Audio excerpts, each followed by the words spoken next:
Head and call to order the meeting of the public workshop for the City Council. Madam Clerk, if you could please call the roll. Councilmember Cardenas is absent. Councilmember Chavez? Present. Deputy Mayor Preciado? Present. Councilmember Gonzalez? Present. And Mayor McCann. Present. I'm going to ask if Fire Chief Munns could lead us in the Pledge of the Allegiance. Please stand if you can.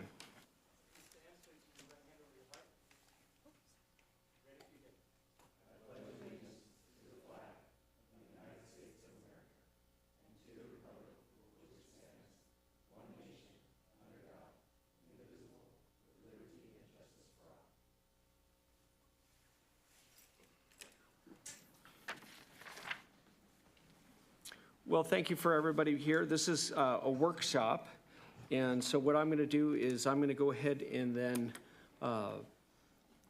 turn it over to the city manager for any opening comments, and then we'll move forward. Mr. Mayor, if I can just, for the record, we do not have any public comments this evening. Thank you. Thank you very much. All right, so this is our second workshop in a series of many that are coming forward to the City Council. Really just an opportunity to provide you information regarding what the various functions of the city are and give you an opportunity to present, or actually many of our staff members that actually do quite a bit of the work behind the scenes. Again, opportunity for you to ask questions. Tonight's presentations will be our public safety groups, which includes police and fire. So our first presentation will be given by I think Roxana, you're up first. Oh, I'm sorry. We're going to start with Megan, our, what do we call you? Assistant City Attorney? Okay. Yes, sorry, I'm out of order. Megan, right. You need to catch me. There you go. I was about to jump in. All right, so I have a presentation on the council manager form of government. So that'll be coming up. Go ahead. All right. And this will just be a brief overview of the way the city's form of government is structured. We'll pull it up in just a moment.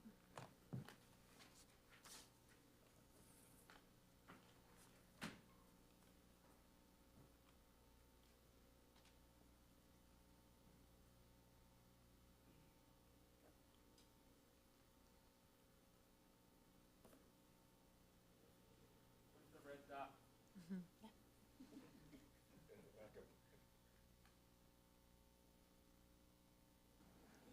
If it doesn't work, I'll just How are we act out doing of on, the slide. okay, I see a blank screen, so hopefully. Here we go. Okay, great Okay. job. Here we go. All right, first slide, please. So in looking at municipal government throughout the state of California, first we kind of look at the relationship that cities have to the state or that other local entities have to the state. Interestingly, I think, in accordance with the California Constitution, counties are actually political subdivisions of the state, unlike most cities.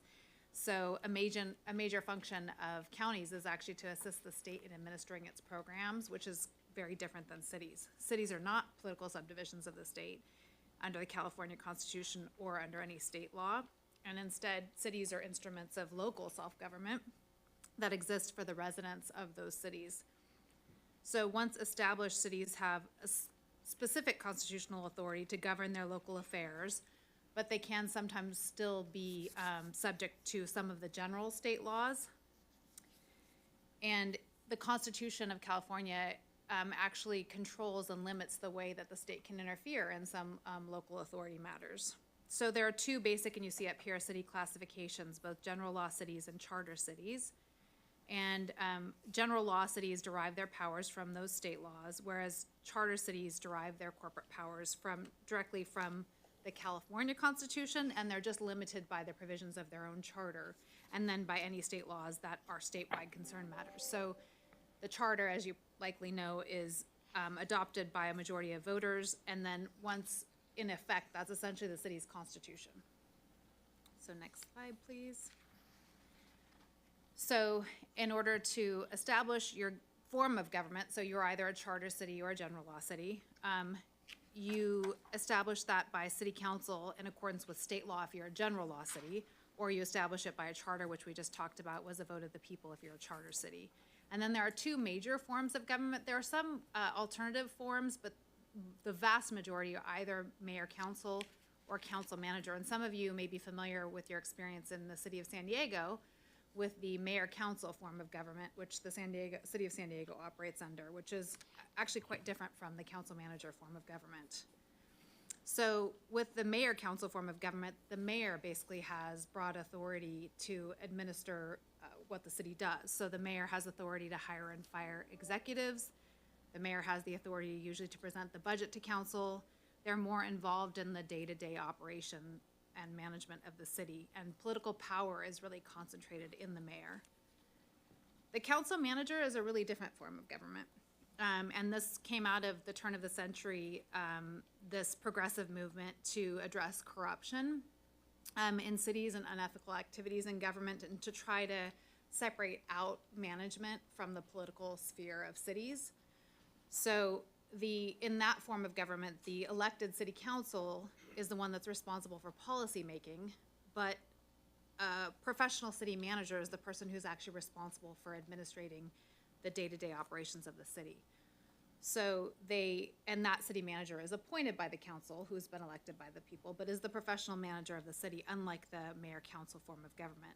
So that city manager provides policy advice, directs the daily operations of the government, handles personnel function, which includes hiring and firing major employees, and then is responsible for preparing the budget.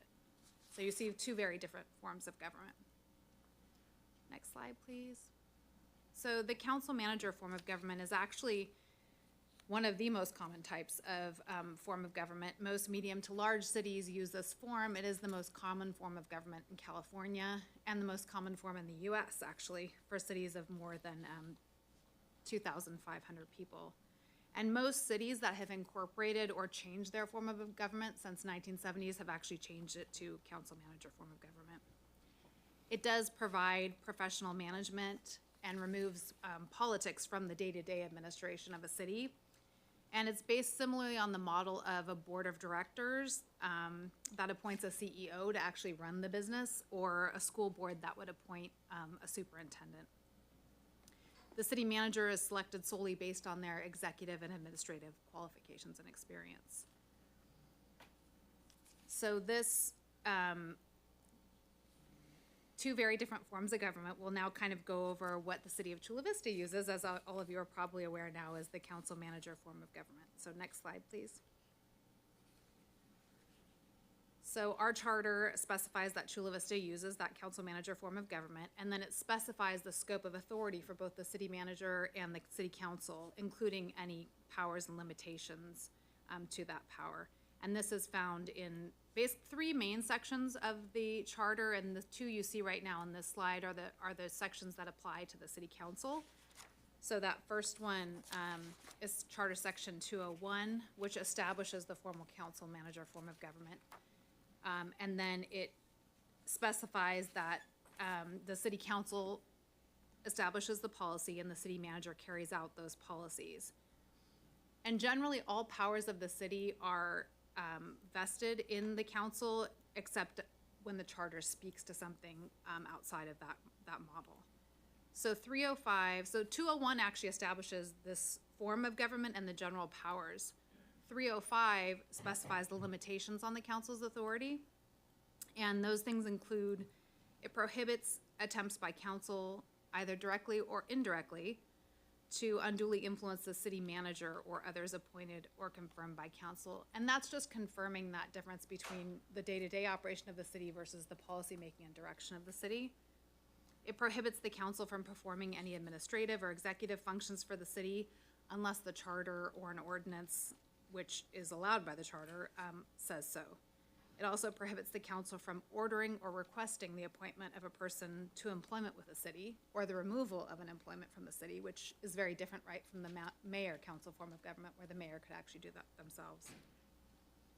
It does permit the city council to submit an inquiry to staff, but it prohibits the council from giving orders publicly or indirectly to such employees. And there are policies for violating this provision, which would be censure or removal. And that's included in that charter section. So next slide, please.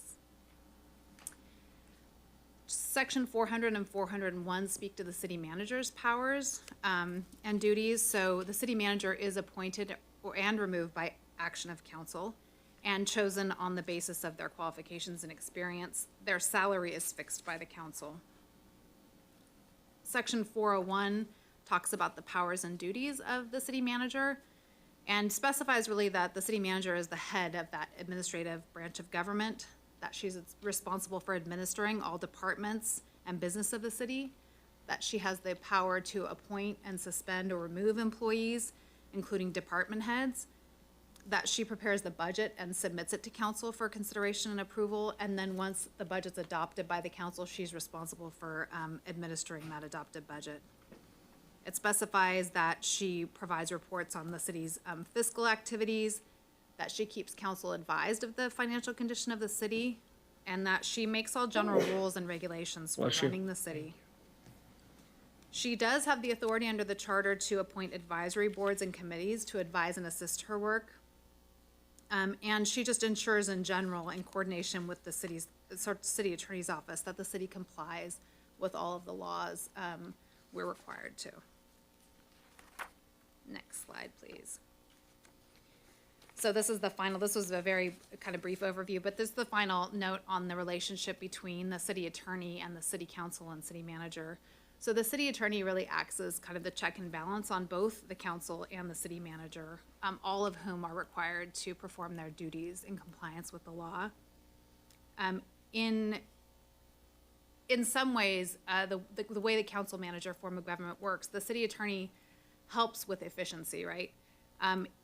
The city attorney and the city manager usually work together to resolve any differences in something that's going to be presented to council, so that by the time it gets to council, there is some consensus that what's happening is there is legal authority to do it, and it's being brought to the council in a more efficient manner. And that was something that I didn't mention on a previous slide, but one interesting thing I saw was in most studies that have been conducted about the council manager form of government, those cities on average are 10% at least more efficient than the mayor council forms of government.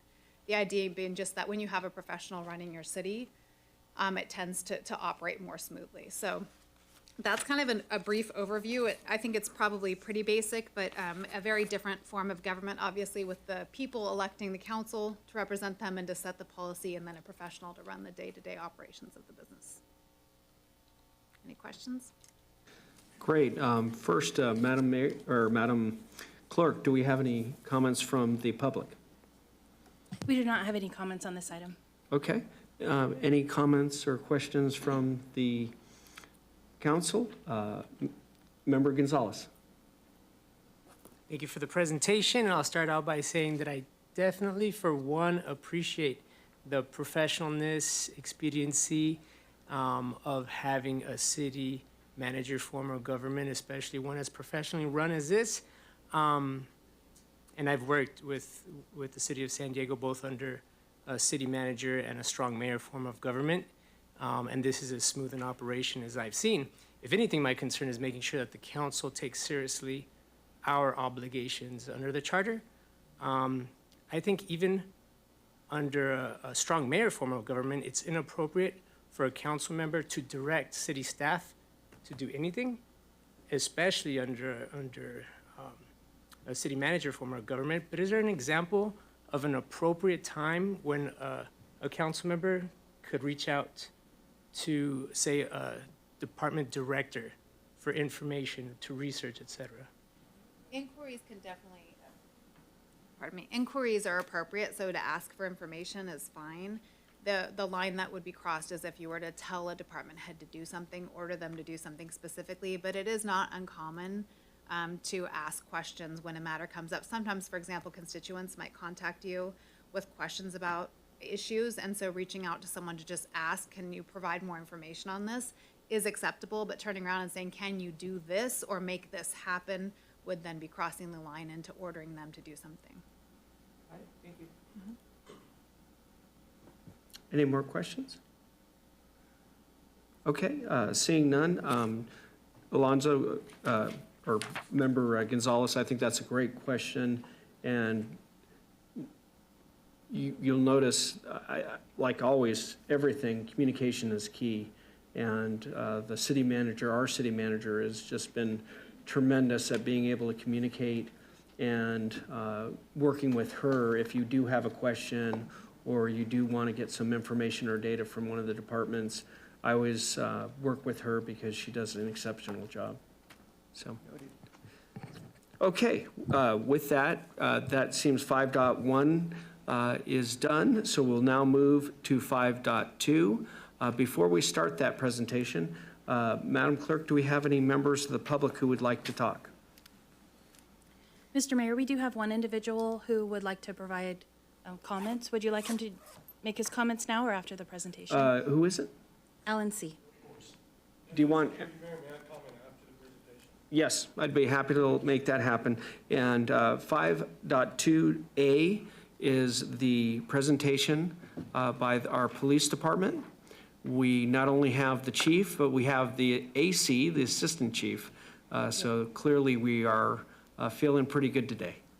Well, good evening, Honorable Mayor and council members. Thank you for the opportunity to be here tonight to talk a little bit about the police department. And I encourage any of the council members to please take the time to come over to the police department, and we're more than happy to show you around. What I often find is that people have a perception, but once they come inside the PD, they find out that we really are. We're members of this community and we care about the people here that we serve. So what I'm going to do, I'm going to be introducing here shortly all of our team that is here with us tonight. But just to go over the agenda so you kind of see where we're going to go, we have a lot of information that we'll try to cover in a short period of time. We are the largest department here at the city, so there's a lot to cover. But we're going to go over budget in our org chart, our core services, key performance measures, which are truly important, major projects, how our community can contact us, and especially how your council aides can reach out to us when there are constituent concerns as well, and who they go to, as well as our core culture of our organization. I did have for you at your at each of your seats, there's a who we are and what we stand for brochure, as well as our drone brochure. We have some available to anyone from the public that would like them as well. So we'll move into, and I'll take the first portion, then Assistant Chief Collin will move into the main meat of the presentation. My throat, if I do lose my voice, I'm going through something, not COVID, okay, everyone, but I seem to be starting to lose my voice, so I'll go at the very end, also kind of give the conclusion. But if you look at our budget, it's this is a 2023 adopted budget. It's important for you to take note that our budget is $78.5 million. That's the total budget that we have. $44.4 million is from our general fund, and then the remainder, $34.2 million, comes from many other different sources. So if you look up there, it'll show you that we have Measure A, excuse me, Measure A over 13 million, Measure P 1.7 million. The jail enterprise, and you'll see that there's an asterisk there, that is 2 million, and that will move into 2024 into another budget because we determined that we did not want to continue with our contract with our U.S. Marshal contract, so I didn't want to be in the correctional business, so that will go into our general fund. Also, you'll see the inmate welfare fund. That $60,000 is transferred over to the U.S. Marshals that went along with the inmates that went back to the U.S. Marshals. So there's a lot of different things. You'll see the anticipated funds that we receive from asset seizure, and I'll tell you that's something that has reduced significantly over the years. That has been challenging for us. We don't get as much money for seizures anymore, but we do use it for the benefit of our organization. So you see there's a lot of different things there for our budget, but the majority of our budget deals with our personnel costs. When you look at the expense category, you'll see that 84% of costs are associated with personnel, 7% towards supplies, 2% towards our capital improvements projects, which is primarily vehicles. So that's 93% of our budget goes to those expenses. So now I'm going to turn it over to Assistant Chief Collum. He will go ahead and explain the organizational chart, which will also provide who the individuals are that run each one of these divisions and their telephone numbers, which is very important. But I ask of the council always to please reach out to me when there are issues or concerns. And then what I do is I work with my team to make sure, I like to be aware of what's happening. It helps me stay on track, just like it does with the city manager, to know what's happening in our community from each district.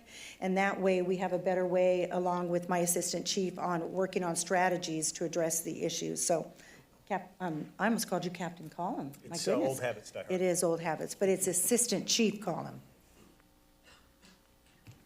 Thank you, Chief. We have a big organization in the police department. We are the largest department in the city.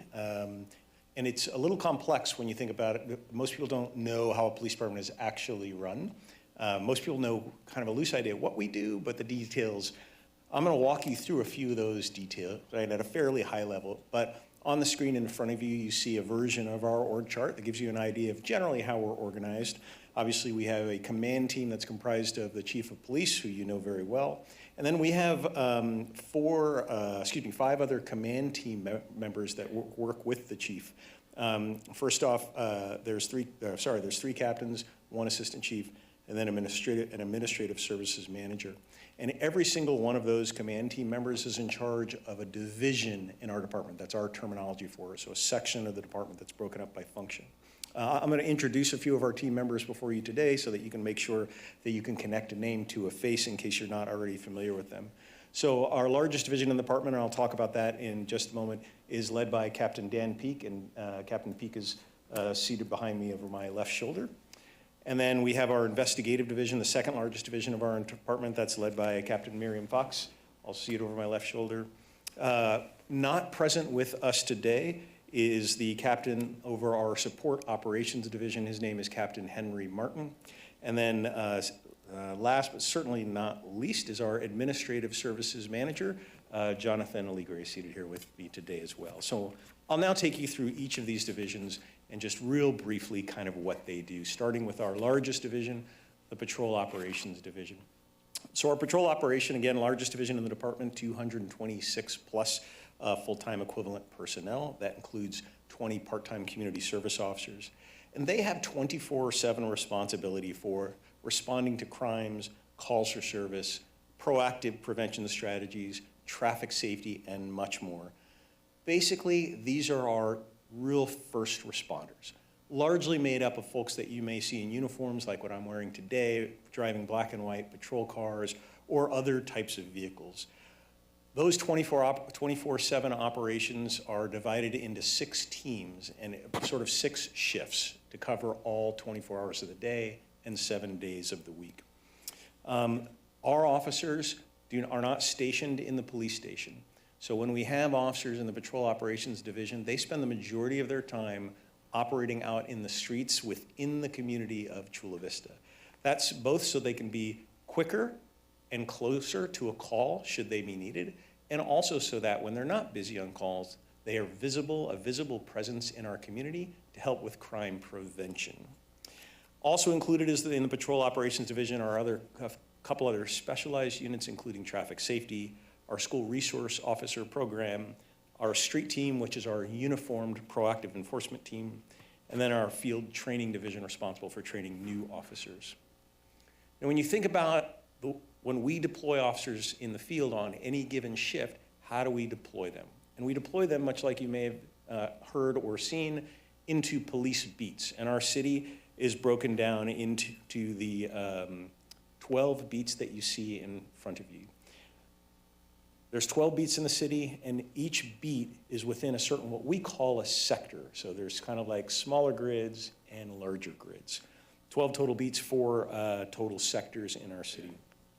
Our goal generally is to assign at least 1 first responder, 1 police officer to every single beat in our city, 24 hours a day, 7 days a week. But those aren't the only resources that are out there in the field. We also have sector-wide resources that may be patrolling a sector, even though they're not assigned to a single beat. We may have city-wide resources that may be patrolling an entire city, even though they're not assigned to a specific beat. And then we also, of course, they're led by a team of supervisors, first-line supervisors or sergeants, and then every single team is managed at the top level by a single watch commander. That's a lieutenant rank in our city. The watch commander is, like I said, the senior officer on any given patrol shift. That's the person who's effectively in charge of patrol operations 24 hours a day, 7 days a week, nights, weekends, at any time. They are also supplemented, those officers out there in the field on every beat are also supplemented by some of those other units that I talked about, our traffic safety unit, which operates citywide, our school resource officers, which are responsible for 90+ schools within the city limits of Chula Vista, and many more. So that's our Patrol Operations Division in a nutshell. Walking you through briefly next, which is our Investigative Division, led by Captain Miriam Fox. Investigations Division, as I said, is our second largest division, and just like you would expect, they're responsible largely for the investigation of crimes after they've been reported to us. That includes reported crime, apprehending suspected offenders, and assisting in the prosecution of those suspected offenders. There are a number of general investigative detectives. By general investigative, I mean your classic, what you kind of think of when you think of a detective. And they are also broken down by unit. We have a unit that is responsible for investigating crimes of violence, a unit that is responsible for investigating property crimes, and then specifically a unit responsible for family and child crimes, crimes against children and domestic violence and things like that. And then we have a number of specialty investigations. These include things like narcotics investigations, undercover vice operations, both enforcement and also management of cannabis, alcoholic beverage license, so on and so forth. And then lastly, as part of our special investigations unit, we collaborate on a number of regional task force as a part of a team effort and a force multiplier to better serve our community and keep our community safe. Now, there's a couple other unique things in the investigation division. One is forensic services, which is basically our crime laboratory. We house a crime laboratory in our department. And then two is our strategic operations unit. That's essentially a specialty operations unit that's responsible for special projects that the department is currently working on. I will introduce you to a few of those shortly. And then our drone as first responder program also operates under the strategic operations unit. So moving on to the next division in the department, which happens to be my division. As the assistant chief of the police department, I still have responsibility for one core division of the department, and that's the community engagement division. Now, this was a relatively new initiative for the Chula Vista Police Department. If you think over the last couple of years of police community relations, we really recognized the need that we needed to put a concerted and focused and deliberate effort into engaging our community, fostering positive, proactive relationships with our community, and building the trust of our community, or making sure we kept it. So that's what my division is responsible for. Also in my division is our homeless outreach team and their partnership with the citywide homeless outreach team. We do a number of things to enhance community engagement. We also work on internal engagement so that our staff are well informed and well. And again, that's led by the assistant chief of the organization. And then our last sworn division is our support operations division, and that's led by Captain Henry Martin. Again, Captain Martin couldn't be here today. But our support operations division is largely responsible for human resource related tasks specifically to the police department. So these include things like the selection of quality personnel, so critical to our success as an organization, recruiting those personnel, conducting background investigations, hiring and onboarding and conducting the initial training of those personnel. This unit is also responsible for what we call in-service training, so training throughout the career of a police officer and other staff. Also in this unit is our internal affairs unit, responsible for the investigation and accountability of our personnel to our community. And then there's a couple other units that are part of our support operations division, including our 911 dispatch center, so that our city does run a 911 center. And then lastly, our city jail, which is responsible for the handling and transportation of inmates. That helps keep our officers here in Chula Vista on our city streets rather than having to head out to downtown San Diego or East County to deliver inmates to other locations. So last but not least, I'm going to talk about our administrative services department. It's definitely not least, because this is where the checks come from. The Administrative Services Department is run by Administrative Services Manager Jonathan Aligre, and they are responsible for just what I said, our entire payroll management, our budget, purchasing, facilities, supply, and logistics in the organization. And then it also includes our records division and front counter services. So when somebody walks into our police department and needs a service, it's under this division that they will talk to first. So that's really our organization in a nutshell. That is a very, very high-level review. Here you see one last look at the org chart. You'll notice under each division and each captain's name, I did list the direct phone number for every single one of these divisions. By the way, you or any other member of the public can also find the same information live on our website at ChulaVistaPD.org. Let's talk for a moment about our positions, and Chief Kennedy is going to go into a little bit more detail on this shortly. But we're currently budgeted 283 sworn personnel, and as of today, our actual sworn personnel is 244. And if you did the math, that means we currently have 39 vacancies for police officer positions we are trying to recruit and fill and hire and train. Our civilian personnel, we're budgeted 114, and we currently have 100, which leaves us 14 vacant positions. There's a number of positions that we call fiscal agents. Those are positions up at the Law Enforcement Coordination Center and the high-intensity drug trafficking area. Those are essentially sort of like task forces, if you want to think of them that way. These positions don't actually work in the police department or directly for our supervisors and managers. These are third-party organizations for which they needed a fiscal agent to operate and sort of run their finances for that. This relationship has been in process for a very long time, and for doing that job of being that fiscal agent, we actually recover funds and money from that helps us support our internal police operations and police staff. But even though those individuals don't work out of the police department, they are represented here because they do actually fall on our total staffing roles. And then lastly, we have a number of budgeted hourly positions as well, things like community service officers and others. So some of our core services in the police department, I think most of you probably know generally what a police department's supposed to do. That's not too far from the truth at all. It's just more detailed than that. I wanted to start off by putting our mission statement up on the screen in front of you because this really highlights our main core services. First and foremost, our job is to try to enhance the quality of life in Chula Vista. That's putting it succinctly and putting it simply. We do that with a base foundation in community-based policing. We have high ideals for professionalism and transparency to our community, and we operate in a way that is fair, courteous, and with compassionate service to our community. I focus on the word compassionate because there's a saying in our organization that it's not the badge on the uniform shirt that matters most, but it's the heart behind the badge that matters more than anything else. So our core services at a glance, if you looked down this fairly long list, again, I don't think you'd find anything too surprising there. Overall, our job is to detect, investigate, and prevent crime. We are responsible for the safety of schools via our contractual relationships with the Chula Vista Elementary School District and the Sweetwater Union High School District. We respond to homeless outreach needs and other issues around our community that have to do with the welfare of our community. We have a records division responsible for our reports and public access to records. We manage volunteer services and many other things. But really that org chart that I showed you earlier with that step-by-step walkthrough of each unit, that's probably the best review of all of the things that our organization does. I'd like to step you through briefly some of our key performance measures. The police department always has dozens of performance measures we are taking a look at all the time, but there's 6 I'm going to highlight for you here, starting with our overall crime trends. So the FBI tracks statistics for crime trends for cities across this country. Here you see ours. Here you see ours.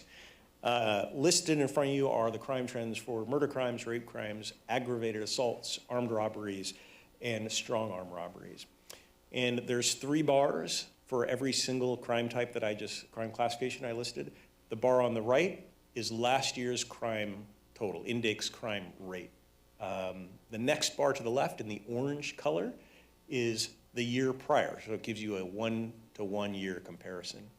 And then the bar on the farthest left in the blue color gives you an idea of the average over the last 3 years. So that way you can compare how we did last year to the year before, or you can compare it to how we do on average recently. And one highlight about this, we have noticed a slight uptick in some of our violent crimes, specifically aggravated assaults and robberies. This is part of a national trend, and you have probably heard things in the news about this.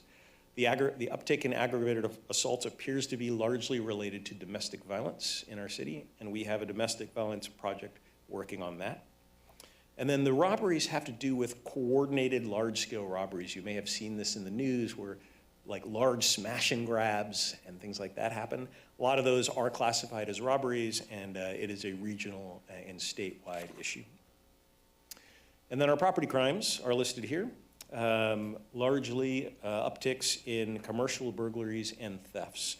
And we think that's largely due to, again, that same series of sort of smash and grab and shoplift style things that I talked about.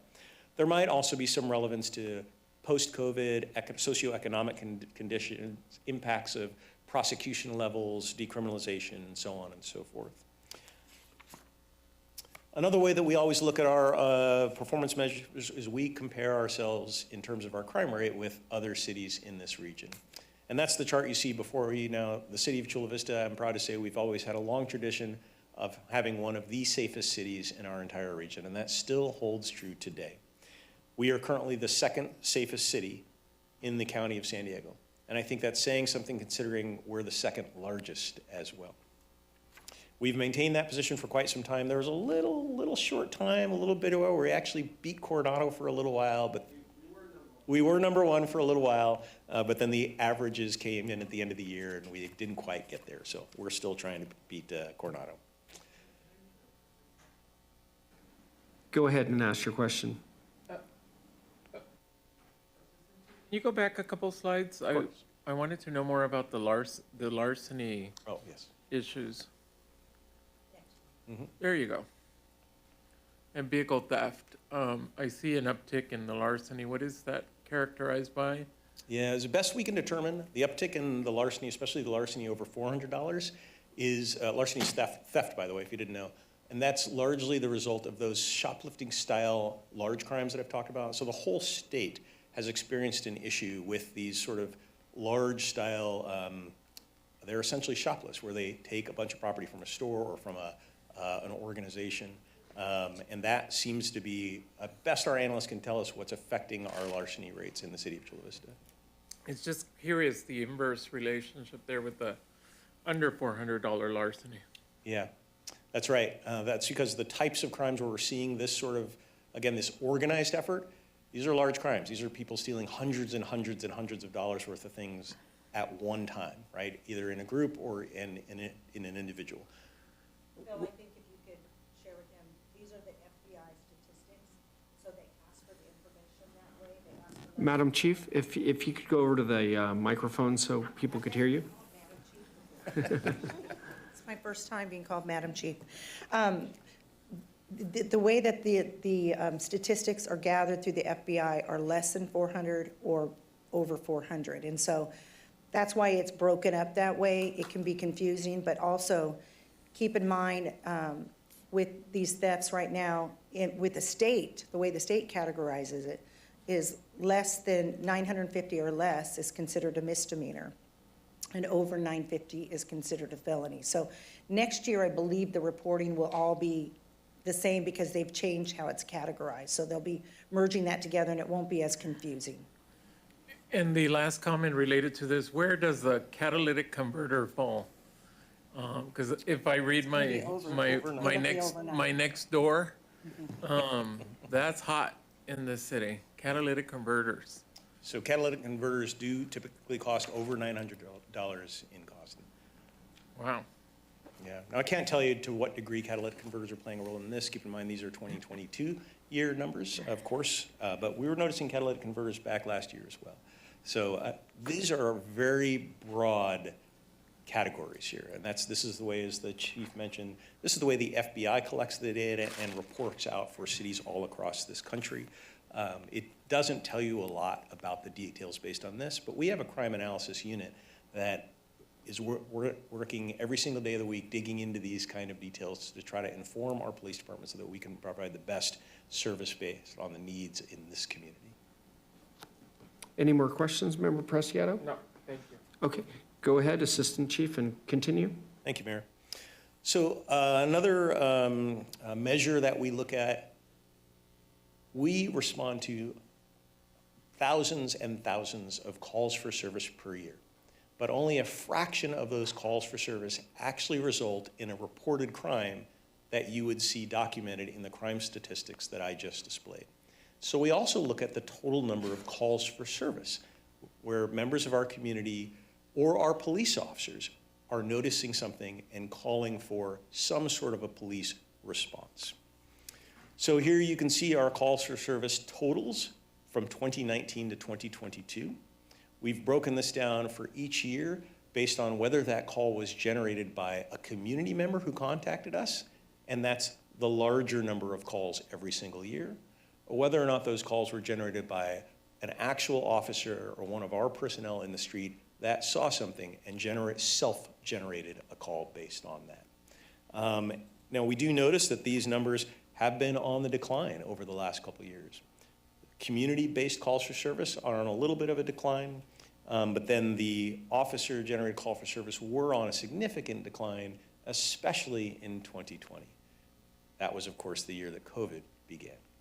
That's an area of focus for our organization right now, is to try to encourage proactive policing strategies, because as I like to say, I don't believe we really have an impact in preventing crime if all we're doing is responding to it after it's already occurred. We need to be proactive to get in front of the crime before it happens. Second to the last performance measure we frequently look at is our response times to calls. Now, in the city of Chula Vista, when we receive a call for service, a call from our community, or a call from one of our personnel, we classify it based on a priority level, and we have priority levels number 1 through 5. And here you can see our average response time. So for priority 1 calls, our average response is 5 minutes, 35 seconds. That's pretty good, because our goal has been 6 minutes for many, many, many years now, so we've been beating that goal. And that's the lowest, one of the lowest it's been, by the way, in years and years and years. Our priority 2 calls, and I'll describe what these priorities are momentarily. Our average response time is 12 minutes, 54 seconds, and that is not quite beating our goal.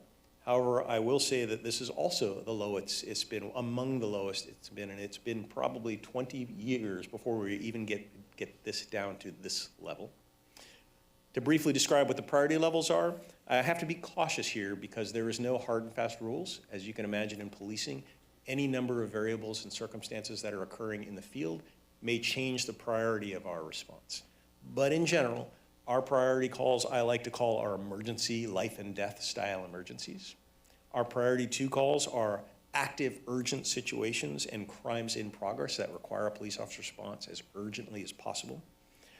Our priority 3 calls are then those non-priority requests for assistance. They're not urgent, they're not active, but they still need a police officer to respond to handle some situation in the field. Then we have priority 4 calls and priority 5 calls. Priority 4s and 5s are essentially the same thing. They are crimes that were discovered after the fact, and somebody is just contacting us to report that crime, and we have to take a police report of that crime. Priority 4 calls happen to be calls where a police officer is needed to take that police report. That could be because there's perhaps leads to investigate or information on a suspected offender. And then priority 5 calls are typically calls that our community service officers can respond to and take that report where there is less leads, less potential chance of interacting with a suspected offender. So the priority 5 numbers always concern us. When you call the police department and you need a police officer, you want somebody there, generally you expect that somebody's going to be there pretty quick. And to wait 18 hours for, even though it's just what we like to call a cold report, we're never happy with that. That's largely a function of resources, of course, as you can imagine. We have to respond to the emergencies before we can respond to the urgent calls, and we have to respond to the urgent calls before we respond to the less urgent calls. But it's an area we're constantly working on. And then lastly, customer satisfaction. We do monitor this in 2 ways. On the right side of the screen, you will see numbers from a scientific survey that was last conducted in 2019 by SANDIEGO. It was, again, a scientific survey of our community, and our community gave us a 92% rating satisfied. That's phenomenal. That was in 2019. We're very, very happy with that. We also have electronic means of consistently surveying our customer base. When people call us for a call for service, if they choose, they can opt into a digital survey after that service is completed, much like many businesses do. So we monitor that on a real-time basis. And that's the chart you see on your left. And even in that non-scientific digital survey, our overall satisfaction as of last year was about 77%. Now, if you notice, that satisfaction rate has gone down in the last couple of years. And we believe that, again, is largely responsible to because of the response times that we've talked about earlier. The vast majority of calls we get fall in those longer response time situations, and that's disappointing for anyone, realistically speaking.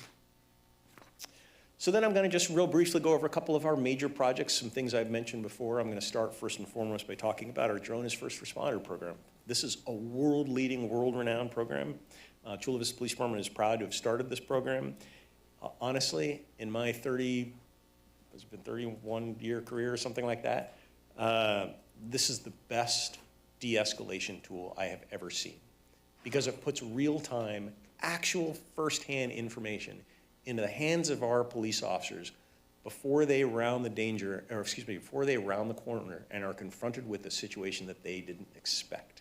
It allows them to carefully plan their response and make sure they're giving the best response with the best resources needed to de-escalate a situation and make it safe for everyone.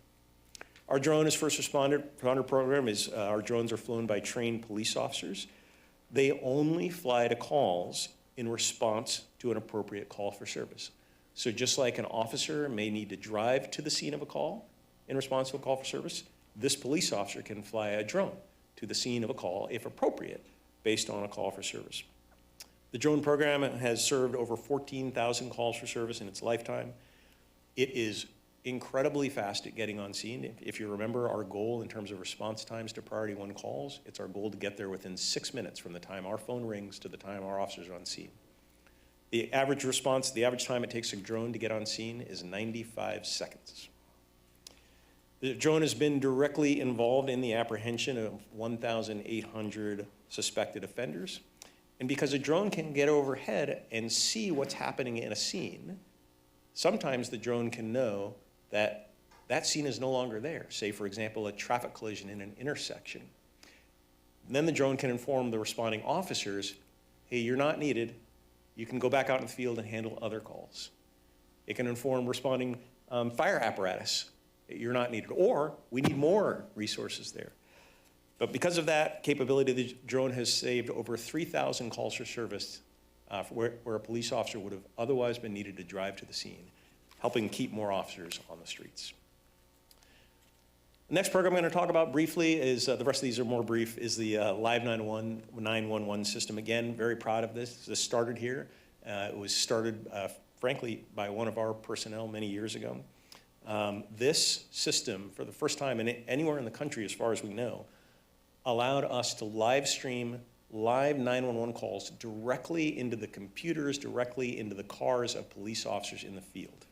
That's phenomenal for getting faster, more accurate information, real time, about what's going on at the scene, which results in a better response to that incident. We are currently in the testing phase of a digital traffic light preemption program. The goal here is to allow officers to get to the scene of an incident or a call for service quickly by changing lights from red to green along the route that the officer needs to travel. It's amazing when you think about it that this doesn't exist in an electronic capacity. This is, again, first in the country and is currently in the testing phases with our department. We run a number of community engagement programs and activities throughout the department, including our Coffee with a Cop and also Tacos with a Cop, if you're ever interested. Those happen multiple times a year throughout our community. Our organization is responsible for leadership, quite honestly, in this region, in community engagement and community partnerships.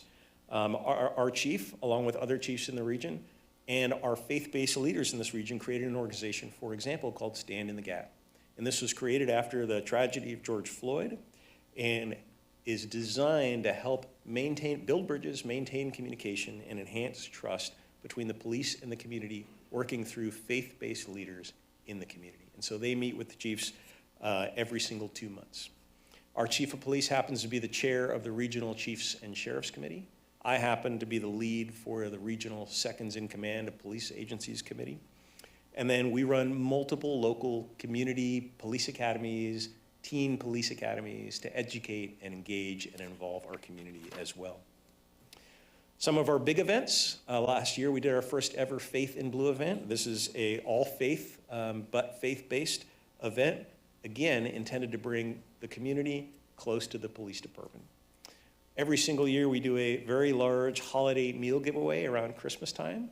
I'd love to see all of you there in your Santa hats, if you so choose this year, where we provide hundreds of meals to needy families and toys and bikes to kids.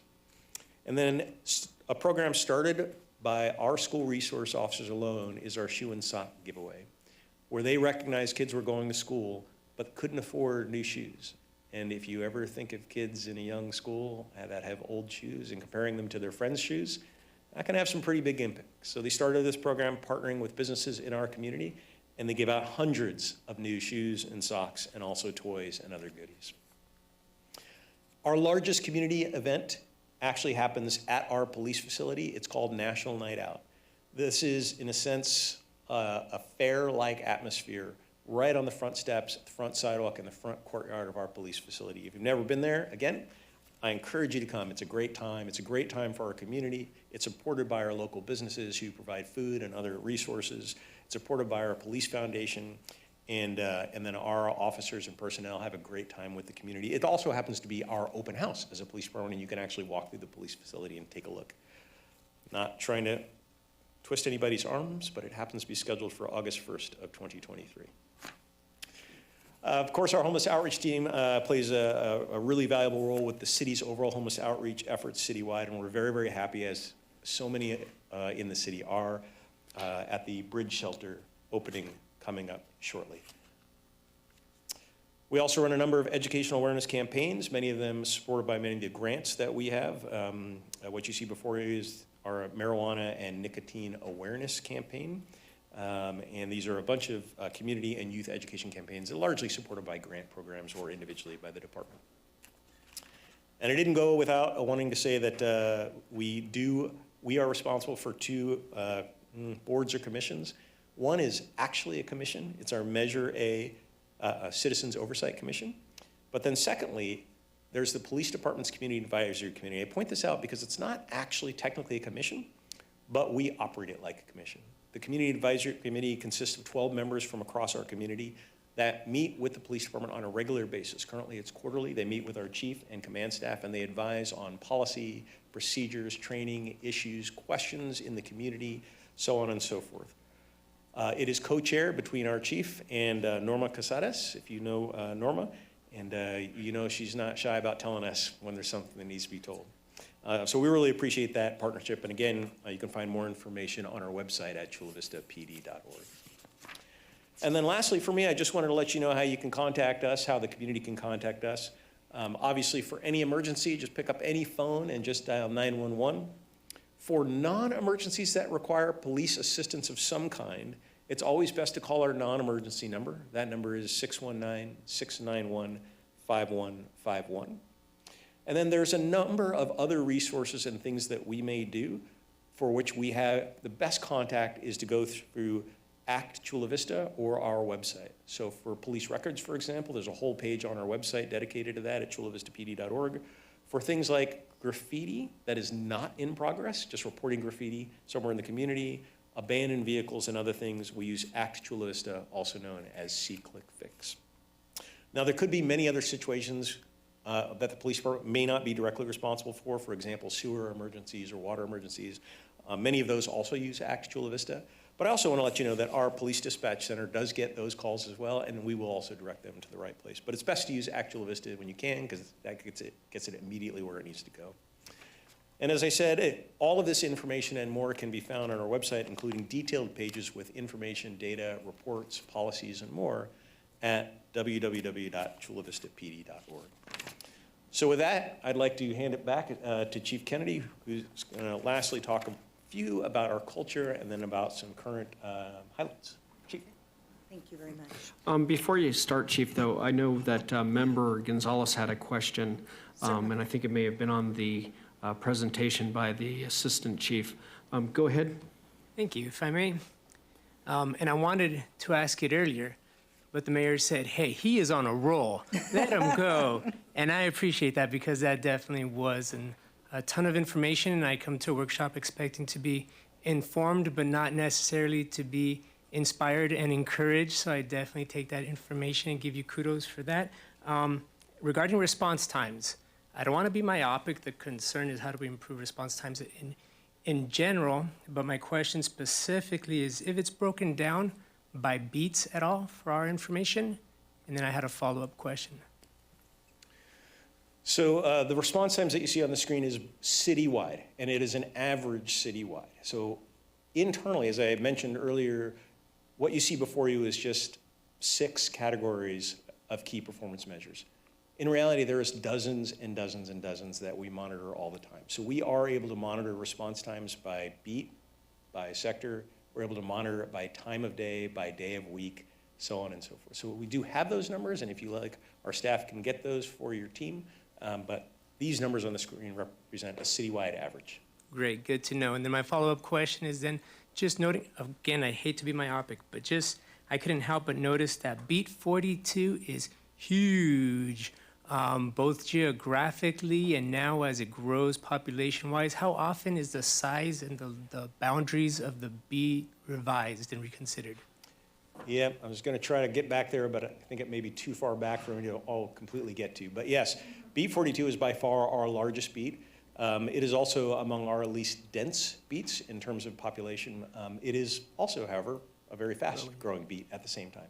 So we monitor beat responsibilities across the city on a regular and ongoing basis. In fact, right now, Captain Dan Peak, in charge of the Patrol Operations Division, is in communications with his team in terms of what they're actually experiencing and comparing that to what the data shows to evaluate, do we need to deploy more officers in one area or another?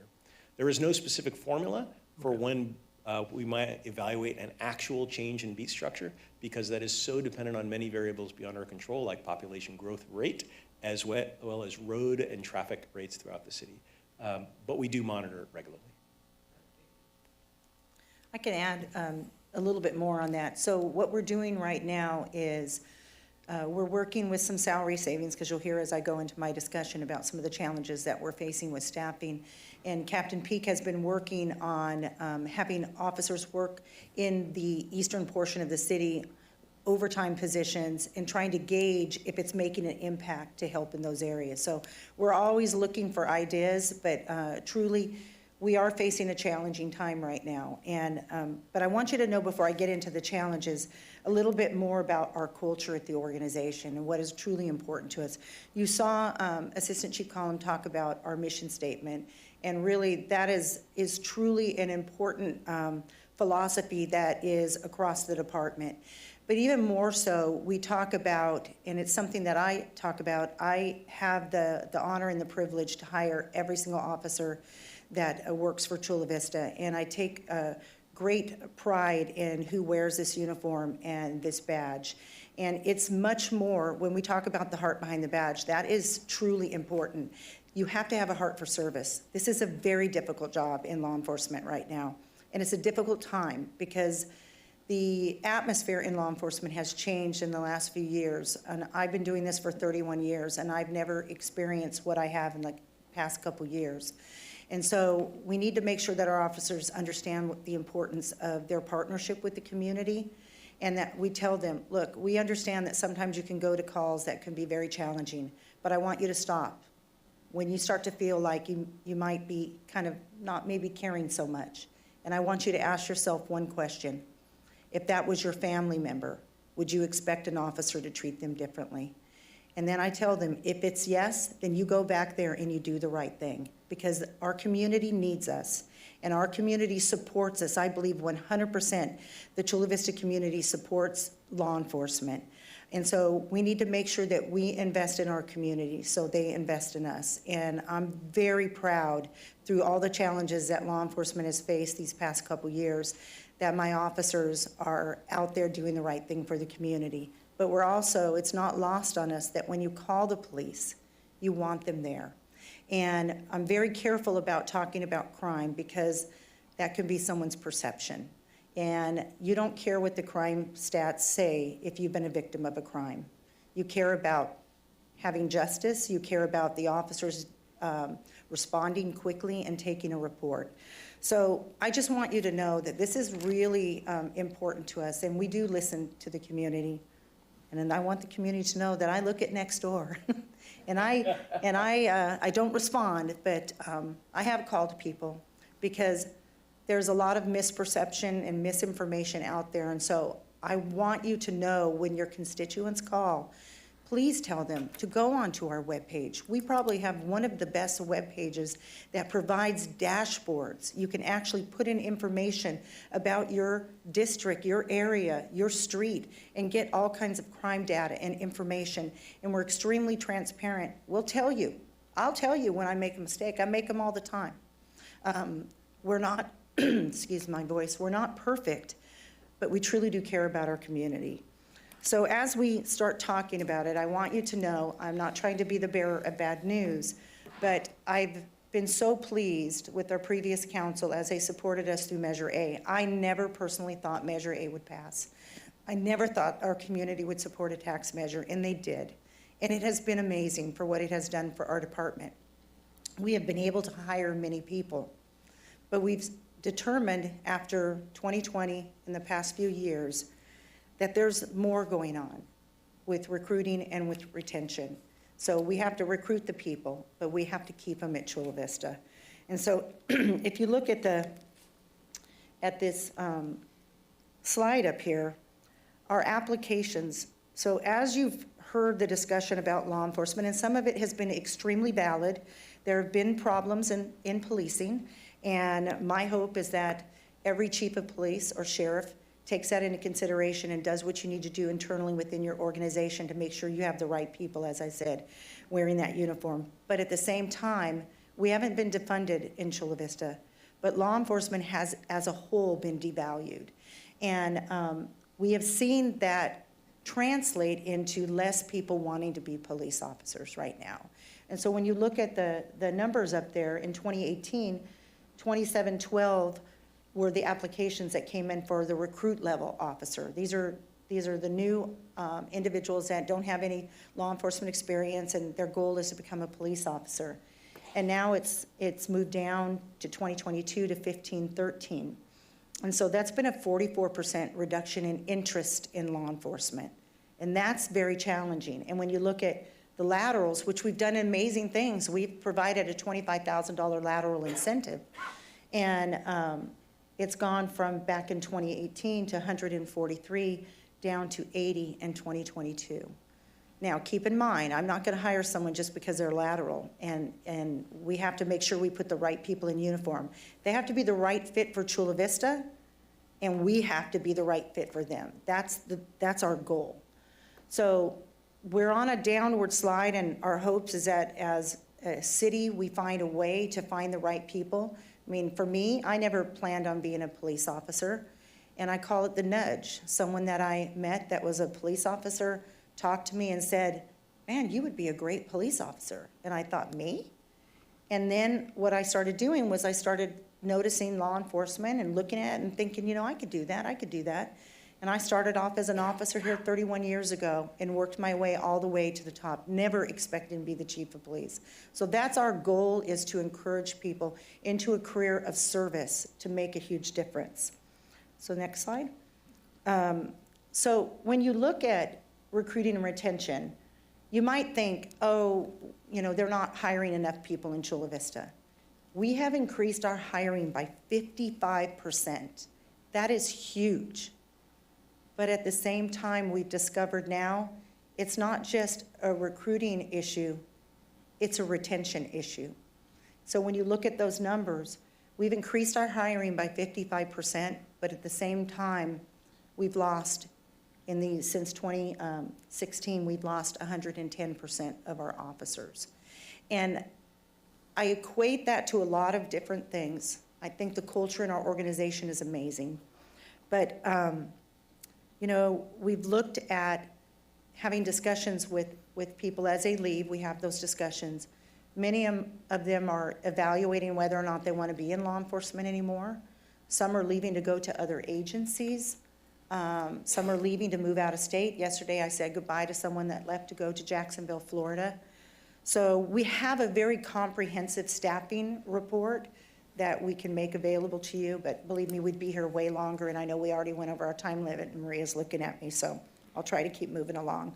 But I think it's important for you to see that if you look at the increase in separations, they began in 2019, and then they jumped significantly after 2021. And I think a lot of that also had to do with kind of overcoming the whole challenges that we faced in 2020 with COVID, and then we moved right after COVID into George Floyd, and you saw how society as a whole responded. I mean, we were overwhelmed by what we saw in Minneapolis and recently in Memphis. There's been national sentiment about policing. There's been a loss of trust in government and institutions, and then we see on social media that information flows on social media. Doesn't necessarily matter if it's right or wrong. It can create a momentum with people, and it's been very challenging for law enforcement. Regionally, also, there's a challenge that we face with the competitive market. I mean, right now, it is so competitive in law enforcement. When I started 31 years ago, for 6 positions, 600 people went out for the position. And now, we're really lucky sometimes if we get 100 people for numerous positions. It's very, very challenging. We've been, and the POA did a survey, and I'm certain at some point you'll probably hear about it, but I believe it's important for you to know that we've always been considered the hardest working, but we were well compensated, and now the term is we're the hardest working, but we're the lowest paid in San Diego County. So I can't say that that's actual, but my understanding is we fall in the range between 7th position and 9th position. So what I want to say is at some point we have to figure out how do we keep these people here, because when we're losing people between 2 and 5 years, that's very, very challenging. We can't be the lowest staffed and be the lowest paid. We're using innovation and technology to help us assist in how we do our jobs out there. It's not a replacement for officers. Please don't confuse that. It is an enhancement. But it takes, on average, 18 months from the time someone gets hired before they're out on the street on their own. So that can be extremely challenging. We have 15 people in the academy right now. So we're thankful. We got 11 going in the next few days, tomorrow, and then we have 4 that are already in the academy. They stagger. But the challenge is that it takes a long period of time with recruits, and that's why the council was so supportive to help us with the lateral incentive. We do better when we hire people outside of San Diego County because they make that commitment to move to San Diego County. And many of the people that choose to come here from other areas around the nation have come here because of the culture of Chula Vista Police Department, the innovation and the technology, and the relationship with the community. And those people stay. So I just think it's really important that we look at this and that we understand that we've got to be brave enough to have conversations to figure things out. And I thank our city manager, Maria, who has been excellent, and so has Courtney Chase, our HR director. We've been talking about strategies and trying to figure things out. We've never done this comprehensive of a deep dive into staffing because we've never really had that issue before. But when you talk about how we staff throughout the city, right now we have 39 vacancies in sworn, and you're going to hear about dispatch as well shortly. That's very challenging. I have sergeants working overtime in dispatch. I have agents, officers working overtime in dispatch. And I need them out on the streets because we are in a tough situation. So I'm hopeful that you look at these things, and we notice that these separations have been a significant increase of officers leaving to work for other agencies that are compensated at a higher rate than us. So it's just something that I think that we need to have a conversation about. I don't want you to be discouraged.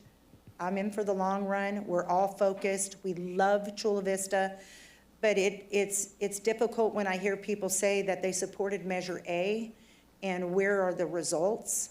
We've hired so many people through Measure A. Measure A has been successful. We've created new positions. The challenge is retaining these people and keeping them here long-term. You know, most people do minimum of 20 years in law enforcement, and it's a very challenging thing for me as a chief of police because I know all the efforts that we put into place for morale, to do all these things. Online reporting is almost here. That'll be another benefit to our community. We really look at innovation and strategies to benefit our community. So I'm open for any questions that you might have. I just want to add one thing. The chief mentioned dispatchers. We do have an item coming forward to council on Tuesday related to dispatcher pay. Just want to put that I'm out sorry, there. we couldn't hear the. The dispatchers, we Oh, are bringing yes. that item. Dispatchers. Yeah. Yes. Thank you, City Manager. Do I have any other questions from the council? I have a comment. Member Chavez? First of all, I want to thank you. All the hard work really helps Chula Vista elevate itself in another level on, countywide.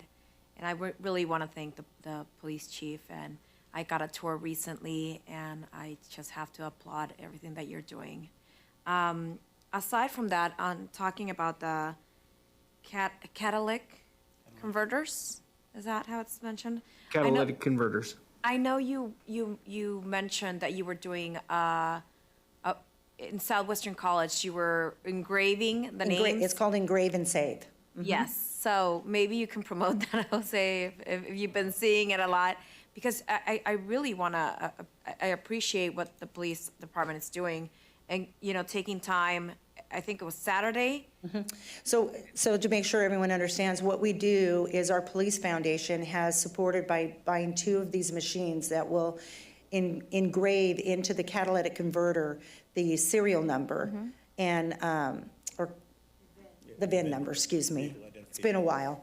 And that way, it helps and it deters, and they spray paint a certain color, and it kind of deters if someone's going to go there, they're like, I'm not going to mess with that catalytic converter, and they'll move on. So we offer this free to our community, and this is another way you find out information by going to our webpage, by going to Instagram, by going to Facebook for the police department. We are always promoting these, and every time we put one out, people sign up right away and they're sold out.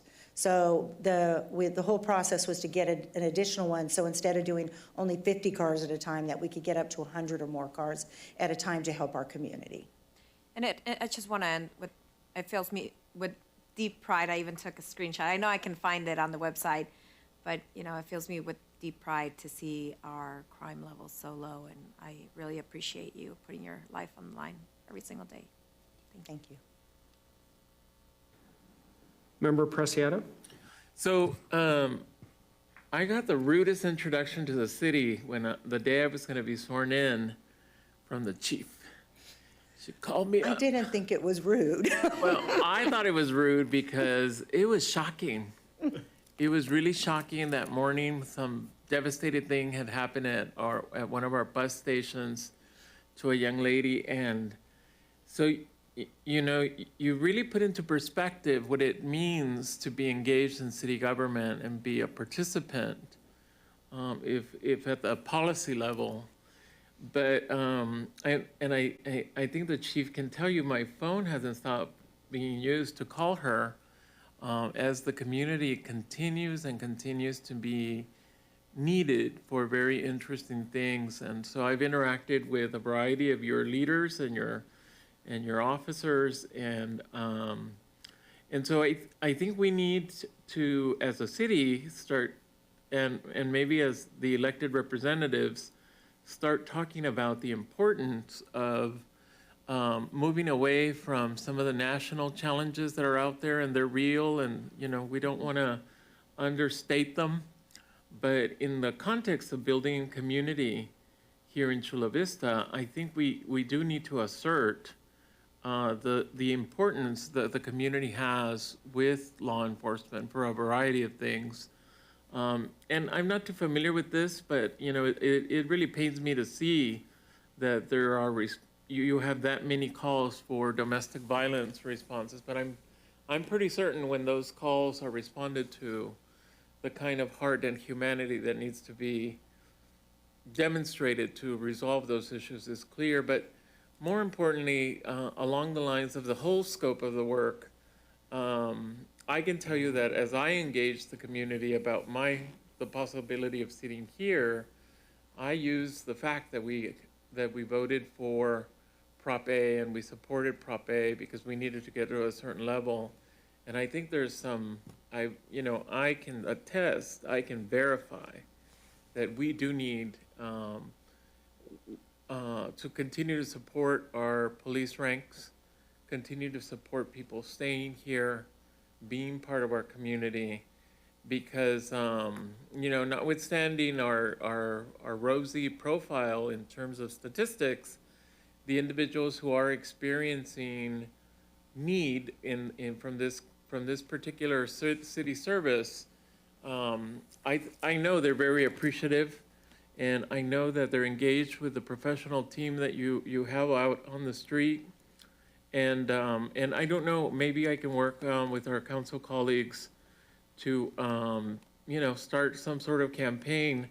I don't want to do the cop with a taco because I'm going through my own journey. But I would say that I am interested in figuring out how to affirm that we can thank a cop, thank a police officer, and there may be on some roles that are out there or some functions that are out there, like going to take a report from somebody who looks like works at the police department, maybe not a sworn officer, but somebody who's trained to take a report and, avoid these 18-hour waits. Right.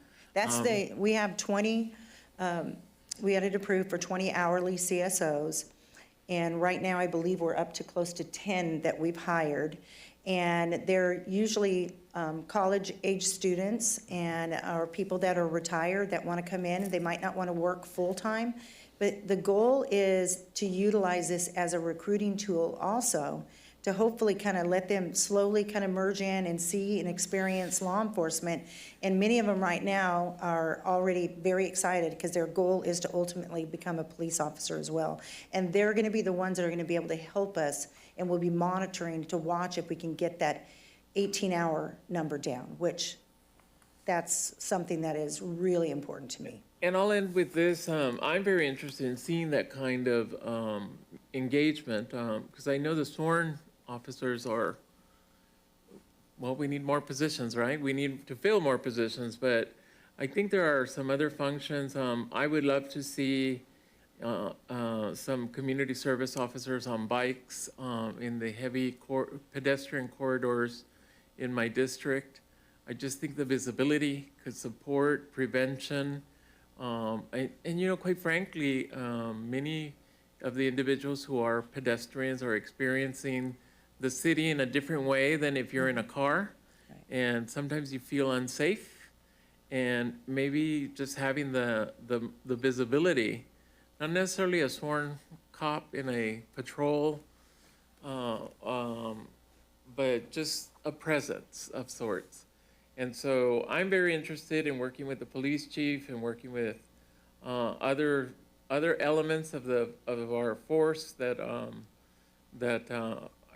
I had a short conversation with Captain Hoyos recently. Oh, you just made him awfully happy. Lieutenant Hoyos. Lieutenant Hoyos, I promoted him, look at that. I'm not allowed to do that, by the way, according to,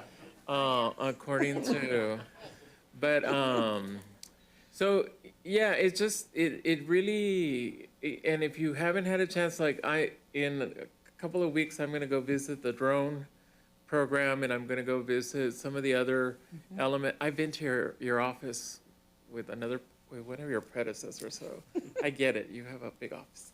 You don't have to go to my office. I don't need to go to your office, but I do want to go see some of the facilities.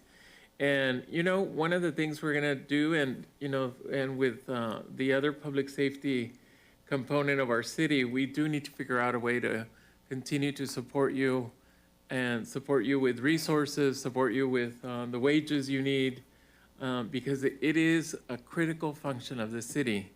And I've seen it in the last 6 weeks or 8 weeks that I've been here. I mean, I shouldn't be talking to you so much, but it's an obligation. So thank you so much. Thank you. Well, thank you very much. I really appreciate everything you do. Again, I appreciate being there, seeing everybody grow. When I became a council member, I think you may have been a sergeant at that time. And I think maybe Colin you were a sergeant or agent? And I think, yeah. And just really appreciate everybody's leadership and what they do. And so I know we're running on the time clock right now. So thank you very much. And then I'll call up the item 52B for the fire. If they would come on up. Thank you, Chief. Thank you, Assistant Chief. Thank you.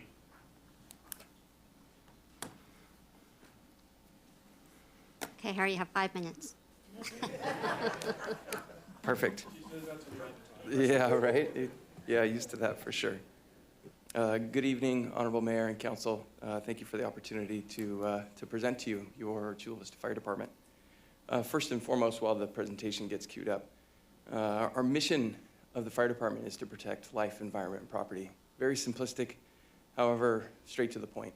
And that's what the men and women of the Chula Vista Fire Department work diligently to try to fulfill every day they show up to work.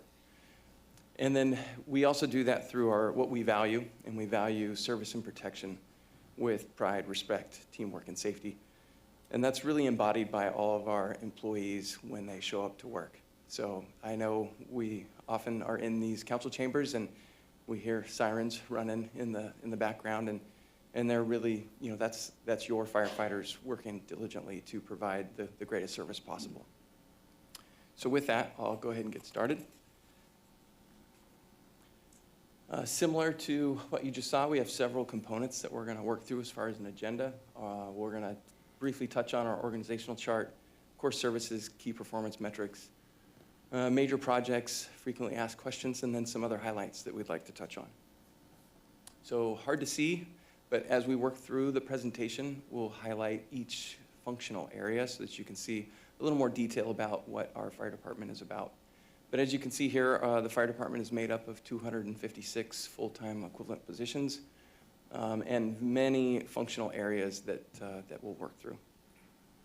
Before we get into that, I wanted to touch on, this is obviously a map of the city, and then what's laid over the top of it is a administrative layer of each of our 10 fire stations. So you can kind of see where each fire station is located, their service area where they provide coverage, and some really different shapes up on that map. It's not very symmetrical, but it has a lot to do with the street network and things of that nature about how quickly those units can respond to different parts of the city itself. You don't have a District 0 for this. Yeah, we do cover those county pockets. You can see it up there, though. It's that one rectangular right there down to the right of Station 9, but yeah, it's definitely county property there. So as we jump into our core services, that's where we're going to start to break down and look at our org chart and start to really go into the detail of the organization. So what I'd like to start with first is essentially the Office of the Fire Chief. So the Office of the Fire Chief, again, that's me, Harry Munns. Pleasure to be here tonight. We office out of City Hall here across the way in Building C. My responsibility is to oversee the 256 employees of the fire department. And really the core mission of this position is to ensure the we provide the protection to the city of Chula Vista for fire, EMS, and prevention services. We do that through having the right resources in the right places, properly equipped, meaning personnel, firefighters, EMTs, paramedics, so that they're able to respond to the needs of the community. We also provide a lot of public information and public education, as well as we collect a lot of data similar to the police department, but we are catching up to them. They definitely have more data components than we do. We have our metrics and then our performance of those metrics that comes out of my office. And then we have a group of individuals that function in a special assignment. So those are special needs within the organization that need to be accomplished. And there's 9 positions, as you can see there, in addition to the fire captain, that's our PIO, and our public safety analyst. But those special assignment positions were funded by Measure A, and they're intended to do several things. One, bridge some gaps that we've had administratively. And right now they're unfilled, and we're working diligently to fill those through our current fire academy process and recruitment. But in the meantime, what we wind up doing is we lean on our fire station personnel to come in and supplement and provide those tasks. And obviously it puts a strain on our fire station staffing, but we minimize that at the moment, but we're looking forward to filling those positions and being at full force. So moving on to our deputy chief, or excuse me, our administrative division, and that division is headed up by our deputy chief of Pete Mercado. He's also here with me, or with us tonight. Working out of here again, City Hall, as well as 1800 Maxwell at our Public Works Courtyard. Oversees 10 total personnel, and really a focus on the support services to provide that support to our 10 fire stations. We are a decentralized organization, so it's a pretty large undertaking to provide the logistical support and keep us up and running. As well as physical management and personnel management, and I'd also like to highlight Emily Folker, our principal management analyst, who's with us tonight. She's really the brains behind our physical side of things and keeps us afloat and in check, for sure.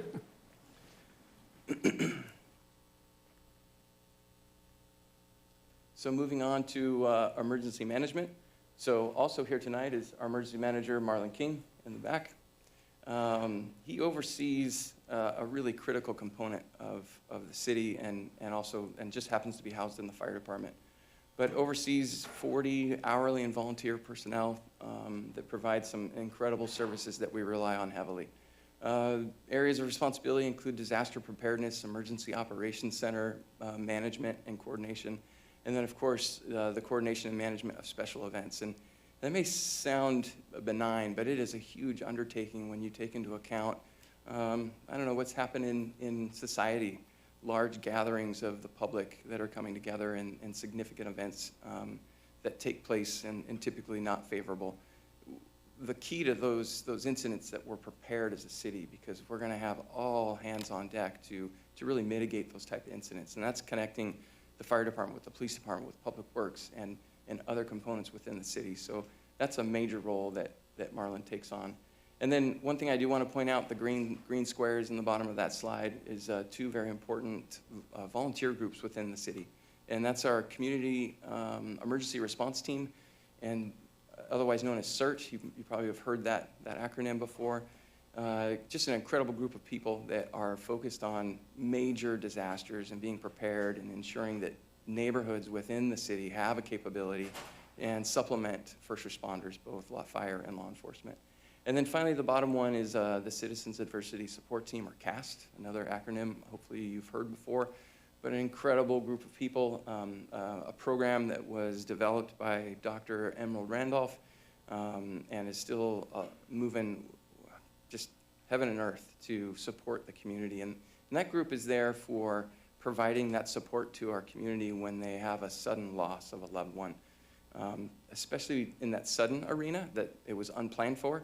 A lot of times law enforcement and fire are on scene providing services in those type of situations, and we're unable to change those events, and the family is left, not knowing how to move through and move forward.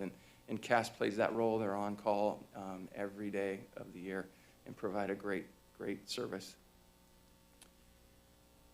So moving on to our next component is our fire prevention division. And so that is overseen by Justin Gibson, who's a division chief or a fire marshal. He's not here with us tonight, but works here at City Hall, oversees 11 personnel, responsible for fire and life safety inspections, fire code plan review for both new construction, new development, as well as tenant improvements, and then ultimately also providing fire investigative services so that we can start to understand what's causing our fires and work towards preventing them.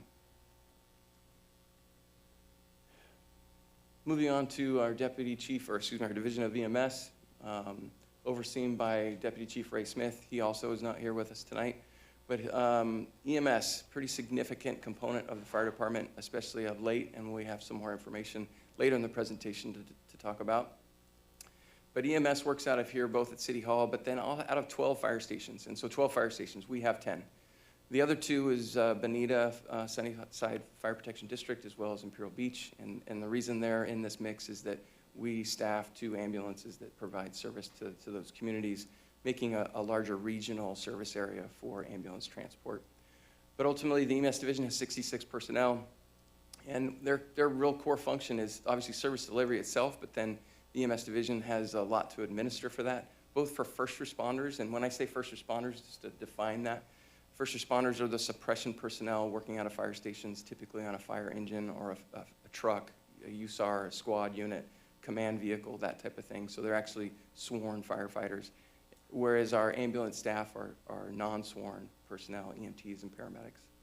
Then they also are responsible for scope of practice and then medical direction for both the basic life support level as well as advanced life support. And then they are also responsible for a really major component to all of this is the initial and ongoing EMS education and training for licensing and credentialing.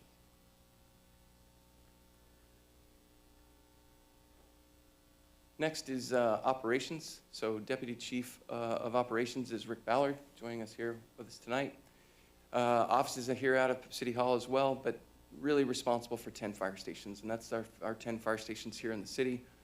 Oversees 150 personnel that are providing, that first responder approach, and really what they boil down to is providing fire, rescue, EMS, and hazardous materials responses throughout the city.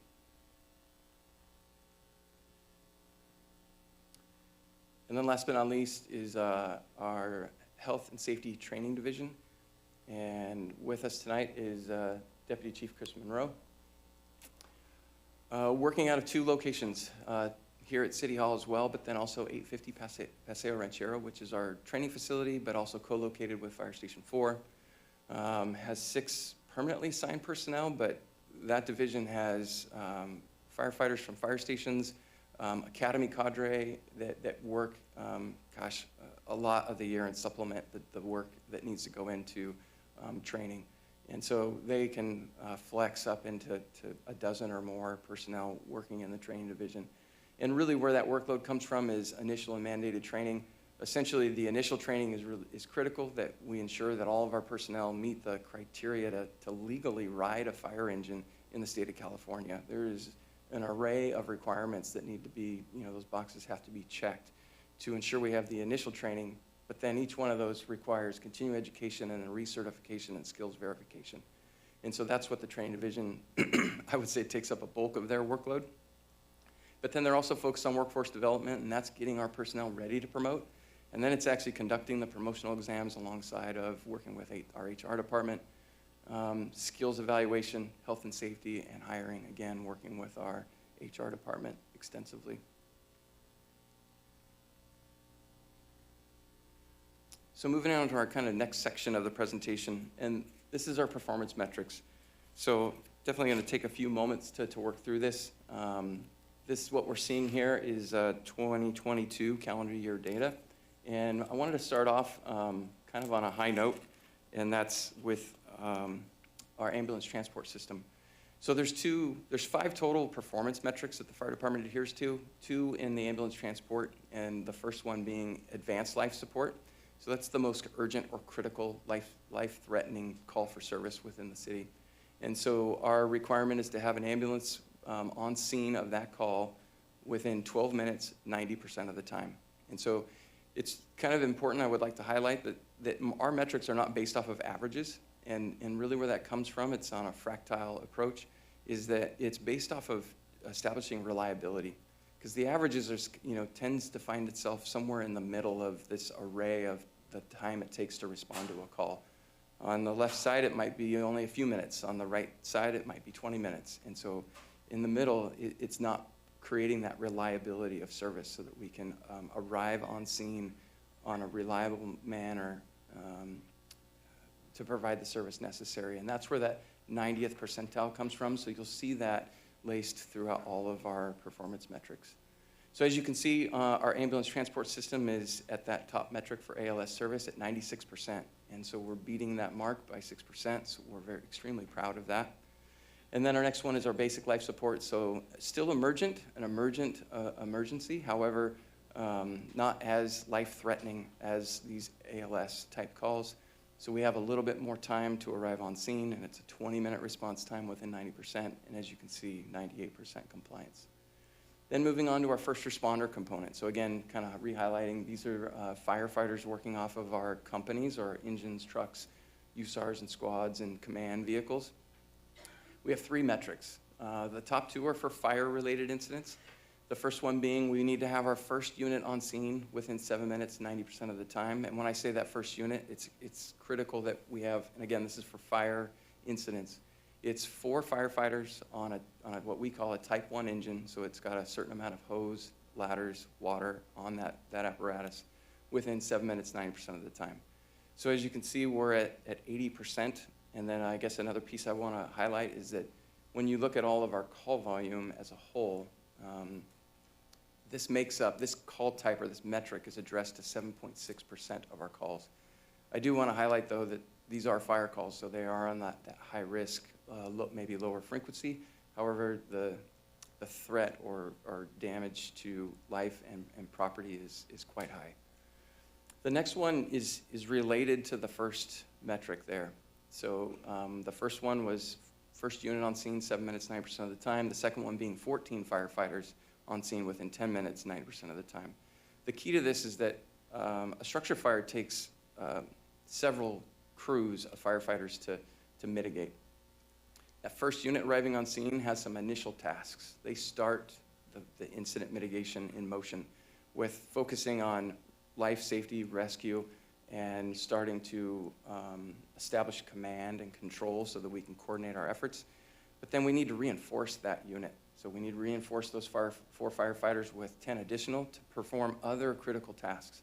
And the key to this is that we need firefighters to perform these critical tasks in parallel, all at the same time or as close as possible at the same time, because we don't have the luxury of doing them in a linear fashion. So that's where we have this second metric that's tied to that first of putting 14 firefighters within 10 minutes, giving us a little more time to get more people there. And as you can see, we're operating at 76%. And then finally, as first responders, we also respond to EMS calls. Again, it's 7 minutes, 9% of the time, similar to that first unit for fires. But on this one, as I mentioned, it's slightly different. We need 2 personnel to arrive on scene, 1 being a qualified paramedic. So in our response system, we have engines and trucks with 4 people on it, and we also deploy squad units. They're smaller apparatus, but they have 1 EMT and 1 paramedic firefighter on them, and so they can stop that clock. The other piece to this is that the ambulance crews can also stop that clock. So we're throwing everything we can at that metric to try to, save as many lives as possible and start to intervene on whatever that medical issue might be. One component that I would like to add to this is that as we look at these first responder metrics, overall, we're striving towards the 90% goal. The key to this, that as we analyze, okay, why are we missing the mark? And when we look back on our recent couple of years worth of service provided, we've had some significant call volume increases. So over the last 2 years, we've had a 35% increase in total call volume. So a significant impact on our response network. If you were to view our 10 fire stations, picturing that map with the grid overlay of where the fire stations are at, you add a 35% bump over a 2-year period, it definitely starts to strain on reliability piece. And so as the call volume grows, it definitely impacts our performance. So we're expecting to see more improvement in this, and obviously we have great things on the horizon. With that, we'll touch on in our major projects, but there's new fire stations coming with additional response units, and then also we'll get greater support from our transport system because we will need that to expand and grow as well. So major projects. So this was COVID. We've all been living COVID for quite some time. I do want to, so this slide is here in the fire department presentation, but this really was a citywide response. And so emergency management as a whole is a function that the city provides, just happens to live under the fire department. So I just want to take a moment to highlight the work that was done. And yes, the fire department found itself in a unique position to cross-train our personnel and really get out in the front lines and provide the testing, provide the vaccines. But the reality is there's much more to the response, and it took every city department within your city to really properly respond to the community. And really just an outstanding job by all. And in particular, we couldn't, as a fire service, could not do our job without the support of the other city departments. So with that, March 13th of 2020, there was an emergency declaration proclamation issued by the council that set all of this in motion for our response. It was extremely rapid, just a great movement of providing vision and direction about how to respond to this pandemic. Over 1,080 days of the EOC being activated, really virtually unheard of. But an amazing job done by Marlon, our emergency manager, coordinating all city departments, and really with the focus on providing public safety, ensuring that the public had the resources that they needed, ensuring employee safety, so that when employees came to work, they had the resources they needed, they felt safe. And then more importantly, the continuity of operations. So really a really important plan that was reinforced and supported and issued so that city services were still online, or as online as much as they could be, or brought back online as quickly as possible. Because the community wanted to continue on with life, right? That drive from returning to normalcy. So just an amazing job done by the council, city management, all the city departments to really push that forward. So some highlights, as a city, we administered over 120,000 COVID tests, as well as 25,000 vaccines administered. So just an enormous service provided, and really second to none. Like there's no other cities that were providing this type of service to the community. So moving forward, it's closing this down. All right. So February 28th marked a benchmark date that really we're backing out of the response, shutting down the EOC operations. And so what does it mean moving forward? A couple things are Marlon's working really hard at trying to get as much reimbursement coming back to the city as possible through FEMA assistance. So that's going to be an ongoing effort. He's got quite a bit of money in reimbursement requests, so that's going to be something we'll continue to fight for. But then we need to prepare for if this or something similar to it happens again. So it's rebuilding our stockpiles, making sure that our continuity of operations stays intact, and that we can survive the next issue that might confront us. So another group effort is a major project, but again, because emergency management lives in the fire department, throwing this on there.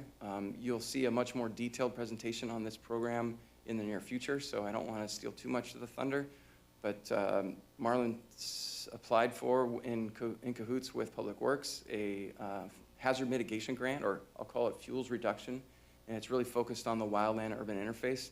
Our city is beautiful, lots of canyons, lots of parks, lots of nature, but then what comes with that is some fire danger. So we were working really hard to try to minimize those hazards, and so it's a $3.2 million grant. The city does have a match of just shy of $800,000, and again, in working together, it's our Public Works Department, Emergency Management, focusing on getting this work done, and then also prioritizing what areas need the attention first and foremost. So as you see there, a list of our canyons that met that mark.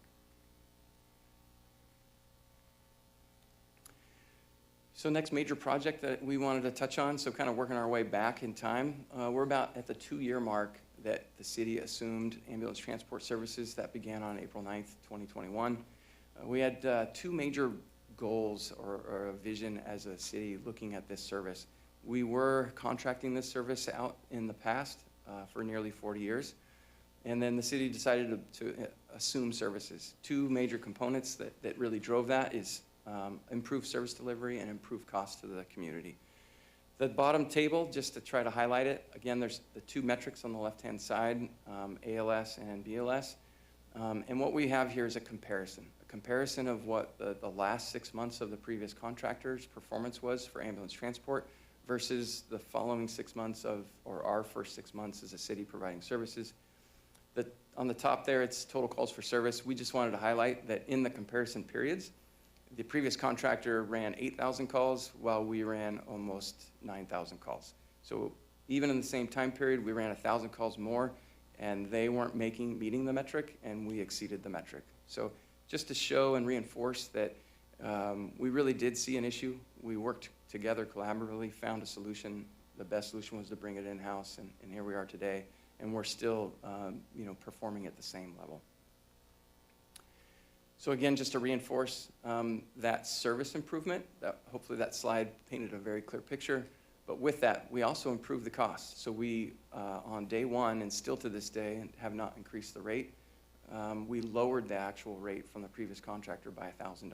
So not only did we improve services, but we did it for a cheaper cost. And I would say an extremely significant amount. And all of that, we're operating within budget, and then obviously the previous slide showed within compliance as well. So Fire Station 1, a lot going on in the fire department. As building this PowerPoint, it was striking. So Fire Station 1 is our fourth oldest building within the city. It was built in 1947 and then occupied by the fire department in 1948. It currently houses an engine, truck, a battalion, and 2 medics, so there's 13 total personnel there. And then the other piece to this fire station, because it's so busy, we rely on it as a training ground. So as new paramedics come online, they're either in school or they're a brand new employee, they have to go through extensive testing and training, and nothing works better than running a lot of calls. And so that station is extremely busy, and so it's a great training ground for us to really validate our employees and make sure that we're training people properly. So that remodel is right around the corner. All city staff is working hard on that and diligently to get it off the ground, but we're looking forward to that station being remodeled and provide a better work environment for our employees. So we'll bring it up to NFPA standards on nearly all fronts of a brand new fire station. Next major projects that we want to highlight is 2 new fire stations due to development and growth within the city. So that's Village 8 West and the Bayfront. So focusing first on Village 8 West, this is coming soon, later this year, opening as a temporary facility. And really the driver behind that is that we needed the PIF-DIF fund to kind of recover from some other infrastructure projects. So it's going to open as a temporary facility, but and while it's open as a temporary facility, it's going to have 4 firefighters on duty every day on an engine company. And then as the permanent facility is built, we do anticipate that maintaining the engine and then also adding an ambulance. But I will say that our data and where the calls are taking place and our best way to provide service will dictate what response resources will operate there at that future date. Next is Bayfront. So Bayfront obviously is moving along quite well. A lot of work going on in construction with that project. The fire station that goes along with it is due to open in the summer of 2025. And when it does open, it'll open with an engine company, a battalion chief, and 2 ambulances. So quite a big influx of resources, again, to keep up with the development and need in that part of the city. And then 1 year after that opening, that fire station, an additional response unit will be in service as another truck company goes in. So some frequently asked questions that we see. Sorry, I put the toughest one at the top. We get this one a lot. So why do we send a fire engine to EMS calls? And it is a really good question. And I want to start with that the EMS system that we're deploying is the most common EMS system that's deployed across the country. It's not a variant. It's not strikingly different. So we're really not too far off from, I'll call it the norm. So to describe the environment of, especially in this city, when there is an EMS call that takes place, first responders, again, that's the firefighters, typically 4 firefighters on an engine or truck. They respond, and they're located in the fire stations, spread out throughout the city to ensure coverage and that rapid response time. And they arrive on scene typically first. Again, it's within that 7-minute mark. And their average time on task when they're on those medical aids is about 20 minutes. And then also to that response, we send an ambulance. And so the ambulance arrives on scene. They get 12 minutes to arrive on scene. So a little bit more time to arrive. And the key to that is that the engine is there to, and that crew is there to assess the patient, stabilize the patient, provide medical intervention, prepare them for transport, and then transfer that patient over to the ambulance. As soon as that ambulance takes possession of that patient, they are unavailable for any other calls until they offload that patient at the emergency department. So they own that patient. There's nowhere to go. So the time on task for an ambulance, just average times, is 1 hour and 30 minutes. So first responder takes about 20. Ambulance has 1 hour and 30 minutes with that patient. So I have to add another component to this scenario.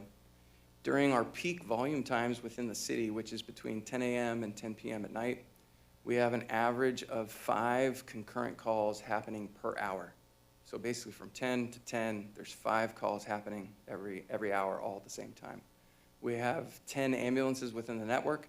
So after about 2 hours, if you're at 1.5 hours with each patient, you're out of ambulances.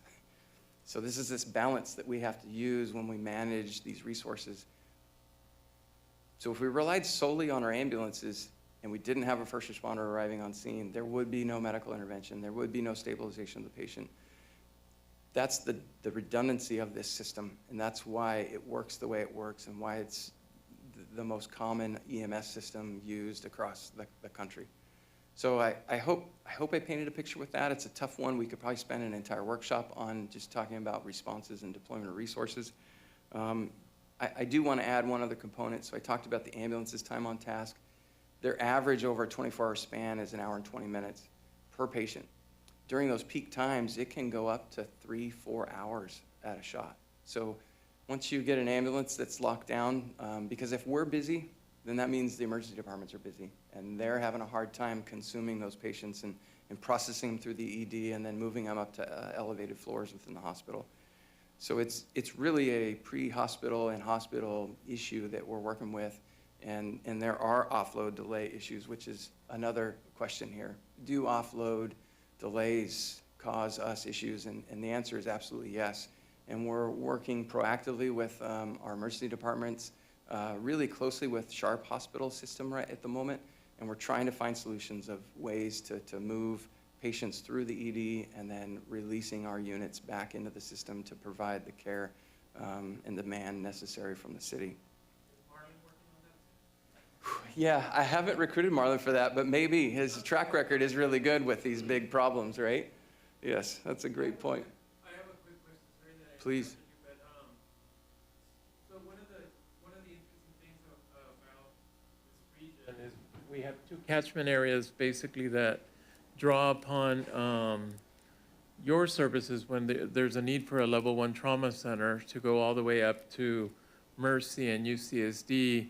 And how much of that could be improved in terms of your response time and offloading time if we had a level 1 trauma center, say on H Street or somewhere? Right. God, that is a great question, and I really don't have the depth of knowledge to go into detail on knowing that if our medical director was watching this right now, and she's probably cringing that I'm going to try to answer it, because we've had this conversation, and she's a medical doctor. She actually works at UCSD and in the ED, and that topic is a really strong topic throughout the county and always has been. And it's not just in South County, it's other locations as well. And somehow, and I apologize, I don't have a good answer, but I'll find one. I'll get some time to get with our medical director, but So I am very interested in it. I think this region or this particular part of the county needs a level 1 trauma center. And I think there's some coordination opportunities that would lessen the impact on your department, our department, if we convince some of these hospitals to increase the level of service in our vicinity. right. We have to send our patients or our people who are in need of care 20 minutes up. Right. Maybe the ambulance gets there faster, but then if they're sitting there for 3 hours, That's a tough one, too. that's a tough one. So I look forward to getting more information on that. I appreciate it. Thank you. Absolutely. Chief, Yes. we are hitting 6 o'clock right now. Okay. And we actually have a translator, and so we need to make sure that we give her a break. So what I'd like to do is just do a 5-minute break for everybody, and we can do a bio break and then immediately come back and finish up the presentation. Thank Sounds you. Perfect, thank you.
Thank you for everybody for coming back. And we'll go ahead and restart the meeting. Go ahead, Chief. All right, thank you, sir. So the next question is, how's the fire department dispatched? So just like most entities, local government, there are, you call 911 and that call is answered by a PSAP. That's how we call it, slang term, Public Safety Access Point. And there's typically a primary PSAP, and for the fire service, there's a secondary one. So the primary is PD, so they answer the calls for us, so thank you. Thank you. And then as they triage, they do that first layer of triage of fire, or law enforcement, or I'm not exactly sure how that question goes, but basically they determine where it needs to go. They either keep it or it goes and gets sent to SANDIEGO Fire. That's who we use as our contractor. And they have a really technical term, Emergency Data and Command Center. And what we call them is Metro on the radio. And so then they take the call, and then call takers take detailed information about what's going on, and then they dispatch the right resources to that call type. And then they manage the call with us until it's closed. So question may come up of, why don't we bring that in-house? We tried it in the past, a law enforcement CAD, because they're the PSAP, so they get first call on everything, right? So a law enforcement CAD or computer-aided dispatch system is, believe it or not, very different than a fire CAD. And they're getting more and more different as time goes on. The technology needs and the way resources are managed, they just don't work well together. So I think it would be, in my opinion, it would be very problematic with especially the price point that we're receiving from San Diego City to try to impose on our police department and try to make that system work. And so when I say the price point, don't get me wrong, our bill to San Diego is quite hefty, but we do pay $46 a call. It's the cheapest in the region, and I would say in probably the southern United States. But we also get some great benefits by working with a larger municipal fire department that has this dispatch center. So they're constantly pressing forward on technology, constantly trying to reduce response times. It's a little bit of that strength in numbers type of approach. And so being a partner with them at the dispatch center is incredible, because we also do what's called a boundary drop, meaning no matter where the call for service is at, the closest capable resource is the one that gets sent. So it could be a call that's in our city, but yet a San Diego engine is closer. The San Diego engine will go, thus the shorter response time. So we're constantly sharing resources, and having all of us working out of that one dispatch center, it really shaves off a significant amount of time. So my recommendation would be to maintain the status quo. I don't know how willing PD would like to engage in a discussion in that, but I am not recommending it, but that's how we're dispatched. So We can move on from that. Just keep going. yeah, keep going. Yeah, but it is a question. We do get it. It is a common question. Like, why don't we do it in house? And it's an extensive effort. So next is, do we have recruitment issues? I think we have recruitment issues just the same as the other city departments are having recruitment issues, not commensurate with PD. But we are struggling, and really we're struggling for one component. A paramedic license is a real tough thing for our department. It's actually a really tough thing for the entire fire service across the country, and especially in California, it's just tough. There's not enough paramedic candidates out there, and so we're struggling with that. We're working diligently to find ways to bridge those gaps. In particular, our transport system is a really good step in attaining qualified paramedics and learning who these people are, and basically having this really extensive interview while they're working on our ambulance system to then make that jump into the fire side or suppression side. So that's one significant move that we've put in place. And then the other piece is just our recruitment efforts as a department, reaching out to the community. And in particular, it's not necessarily recruiting for, hey, come be a firefighter paramedic at Chula Vista. Right now, what we're starting to blend into is, hey, come take your EMT and then go to paramedic school.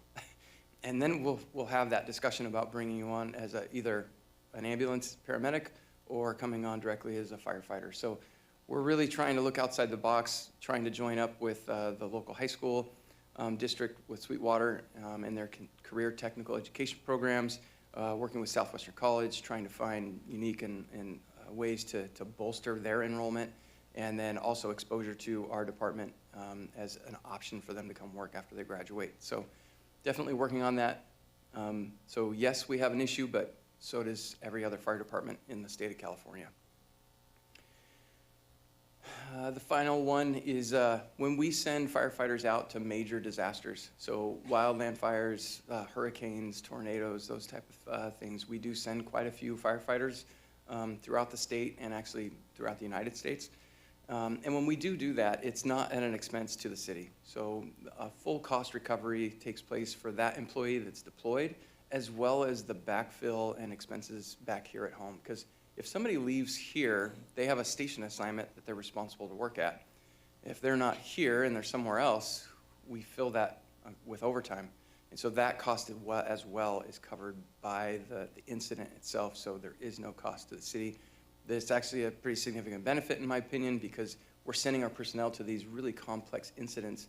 They bring that knowledge back here and then help us work through things like a pandemic of COVID.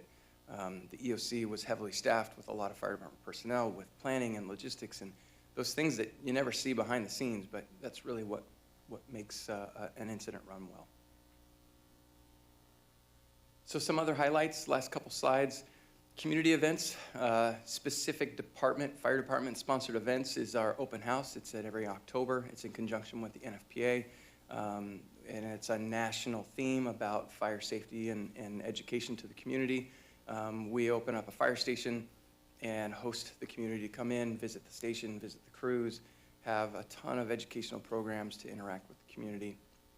Next is also in October, and this is actually a joint effort, Christmas in October, and it's where homes and families throughout the city are identified as maybe needed a hand with some work around the house, and so police and fire team up with the CERT and other community volunteers, raise funds, and then go provide the necessary services to kind of help these families out with home improvement needs.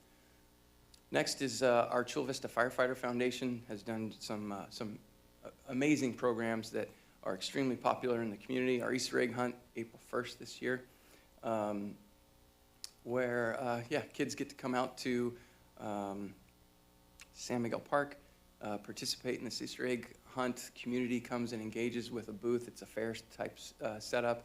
We have fire safety programs and activities for the kids to enjoy. It's just a great family event.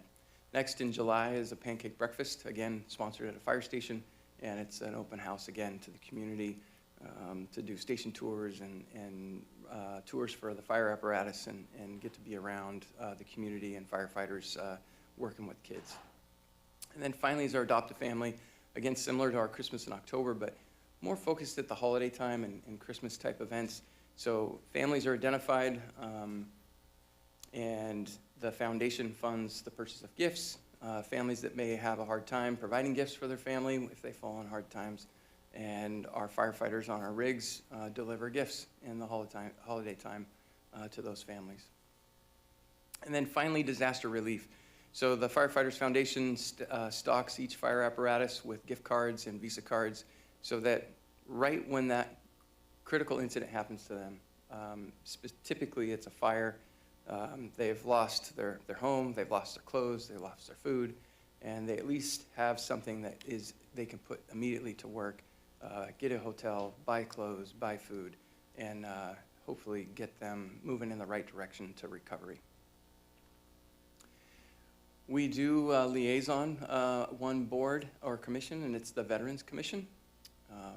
And then also for educational and service programs, we have a really profound water safety program and drowning prevention. Again, two departments working closely together, ourselves with recreation. And then we have our child seat inspection program. Not really popular out there, but yet, as we found in doing these programs, it's twice a month, once in the east side, once on the west side of the city, that almost 70% of the car seats that show up are not installed correctly. And so that's our data. National data is even worse than that, so we're definitely having a significant impact. Opioid awareness, we're still in development phase, but we are leaning forward into certain opportunities and really just focus on trying to educate the youth about the dangers of opioids and fentanyl and where it might show up unbeknownst to them. And then our Fire Explorer program, near and dear to my heart. I was a fire explorer myself, and so this is for the youth of the community, 16 years old to 21, to kind of learn about the fire service. So it's almost like a picture an internship where they can come to the fire department, learn about the job, see if it's something that they're interested in, and if they are, then they get this like great pathway of education because they're meeting professionals that are doing the work and teaching them how to interview and prepare and what schools to go to, what classes they need to take, and giving them direction. So I forget the number, but I want to say that over 50% of our chief officer staff have all been explorers. So just a significant program that has really affected. Yeah, oh, yeah, I look way different, that's for sure. And then I already touched on these last two components, cert and cast, and due to time, I'm going to move on because I think I hit them pretty good in the earlier slides. With that, I'll do my best to answer any questions. Member Preciado? So I'm not trying to turn into Mother Teresa, but I am interested in figuring out if there are contingencies as weather continues to change in the city and the impacts of inclement weather on individuals who are unhoused, if there is ever a situation where it might trigger some shelter, emergency shelter as an emergency kind of situation. And I know when we have fires in these, in the rural areas, some of our schools become emergency shelters, as it were. Right. And I'm just wondering if there is plans, funding, structures, or things that can be explored where we respond to some of these incidents that are becoming unusual, 40-degree weather, or, you know, who knows what the next kind of issue is. And I'm really concerned about some of our seniors that are out there that are unhoused and the potential impact. I don't know if you're seeing it through responding to calls for service, but I'm just, it's just a general comment. I don't know that the city has, and I'm just unaware of it, that we have an emergency response team to the, you know, kinds of inclement weather issues that are appearing more and more. And so I'm just interested in seeing if there's something like that that the city has, or if we rely on other parts of the county to take care of that kind of stuff. I don't have a solid answer to address that because as you're setting the table for your question, I'm thinking of Stacy Kurz and the efforts of you know, the housing department. I'm also thinking of the HOT team that is very focused on interacting with the homeless and the unsheltered. But I think just from the fire perspective, and you're correct, we go on the responses. We respond to these vegetation fires that are in homeless or unsheltered encampments that are quite common. And we haven't been challenged with having this large population that gets impacted or devastated by, say, that type of incident. Because that's what comes to my mind, is that it's summertime, it's a heating fire or a cooking fire, and it takes off and it starts to encroach or have an impact on somebody's unsheltered space in some of our areas. So I don't think we've seen that magnitude of having a large population impacted, but it just hasn't hit us yet from the fire service side. I don't know if maybe housing or... Try to give some context. So for instance, we haven't had a major incident where it kind of impacted one whole region, but what happens with our homeless outreach team is they're very aware of problem or concerning areas. They go out when we have some weather that is going to be inclement, and then we have some concerns, or maybe there are some people that are living in the pathway of what can turn into a river. So they're always going out to those areas and contacting people and making arrangements through our housing department as well to provide them options. But as we all know, oftentimes there can be really, that's challenging in itself for some people to accept that. But they always go, when we still have rainstorms, they're out there double checking and making sure. But our hope is, as we move into any area that would be problematic with inclement weather, that would be something that we would be talking to the city manager about and the fire department to come up with a resource for them at that point. But we haven't encountered that specifically. Yeah, I would be interested in knowing, and maybe it's just a project with the city manager's office, but understanding what, if anything, we have as an emergency response team to, when it will happen, that we have such inclement weather that people will need to be housed somehow, et cetera, et cetera. And, fortunately, we haven't had a firestorm that approaches our borders from the east side yet, but I'm just wondering if there is an emergency plan of that nature, and if there are different types of incidents envisioned. And like I said, it doesn't seem like today's presentation warrants that kind of discussion, but I would be interested in the future understanding, just like you had to prepare after COVID hit on March 13, 2020, what other incident could occur that causes either displacements or causes people who are displaced to need shelter and support, and what is the city ready to do when that happens? Thank you. It's a good The point. only thing I would like to add to that is we would be working with our nonprofits. We would work with the Red Cross. We do provide, cool zones during the hot summer months for the elderly. So we have those types of services, but the chiefs are correct. We haven't had to deal with that kind of situation. But if we did, something we certainly can start talking about. It would be through partnerships with a lot of the nonprofits in our area. Okay, thank you. And I was a council member in 2003, and we had a firestorm then, and then 2007 when we had a firestorm. They wasn't exactly the same type of emergency, but I thought the city did very, very well at being able to be prepared for that. And I think that might be something that we should potentially look at with the city manager. But thank you, Member Preciado, for bringing that up. That's a good point. Next speaker is Member Gonzalez. Thank you. Sorry, I was still thinking about you being a council member in 2003. Thank you, Chief. Appreciate you coming up personally to introduce yourself to the newest guy on the council, but most importantly for the information to all of the new members of the council and bringing us up to speed. Just a couple of, I think, small questions, quick questions. Starting with that savings that you talked about, that's come about because of bringing the ambulance services in-house. Notably, the example of $1,000 less for transport services. Is that $1,000 that's saved by the citizen? Correct, yes. Okay, awesome.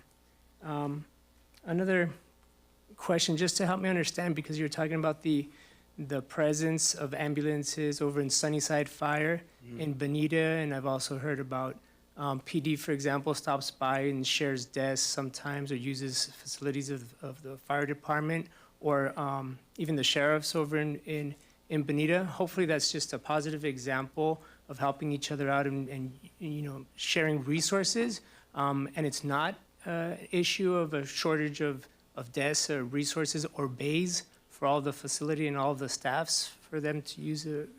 Yeah, no, I think a fire station's a real safe place for an officer to go and use a restroom and not have to worry about, that part of it. And then the kitchen table's always open, and desk space for that matter, but I don't think they spend much time in that environment. It might just be using the facilities, so. Sounds good. That's been my experience in at least hearing feedback from our crews at the stations. And my final question, just as I learned about the Village 8 West Fire Station starting out as a temporary station with 4 staff members, am I to understand that the timeline for it to become a permanent station is open-ended? Is it depends on a number of factors? Yeah, and it is for sure, and I'm not sure we've come up with a good timeline on that. I think the critical component of this is that as the city develops and residents are moving into those neighborhoods, that we have the right resource available to serve them. And that is what is in place and gonna occur in an appropriate amount of time. So we'll have, that engine in service, ready to serve, that neighborhood. And the city manager, I think, has a comment on the funding of the fire station and why it's a temporary instead of a permanent. Yes. So it really comes down to the growth of development. So as development impact fees are collected, once we have sufficient funds, then we can move forward with it. In the past, what's happened is, fire stations have moved ahead of libraries. So with now the library, the Millennium Library moving forward, that's where the funding has gone. So we are moving forward with the temporary station, but that is not the first time we've done that as a city. We have had temporary stations in the past. So it really is just a matter of time. But it's not going to impact service levels, as the chief mentioned.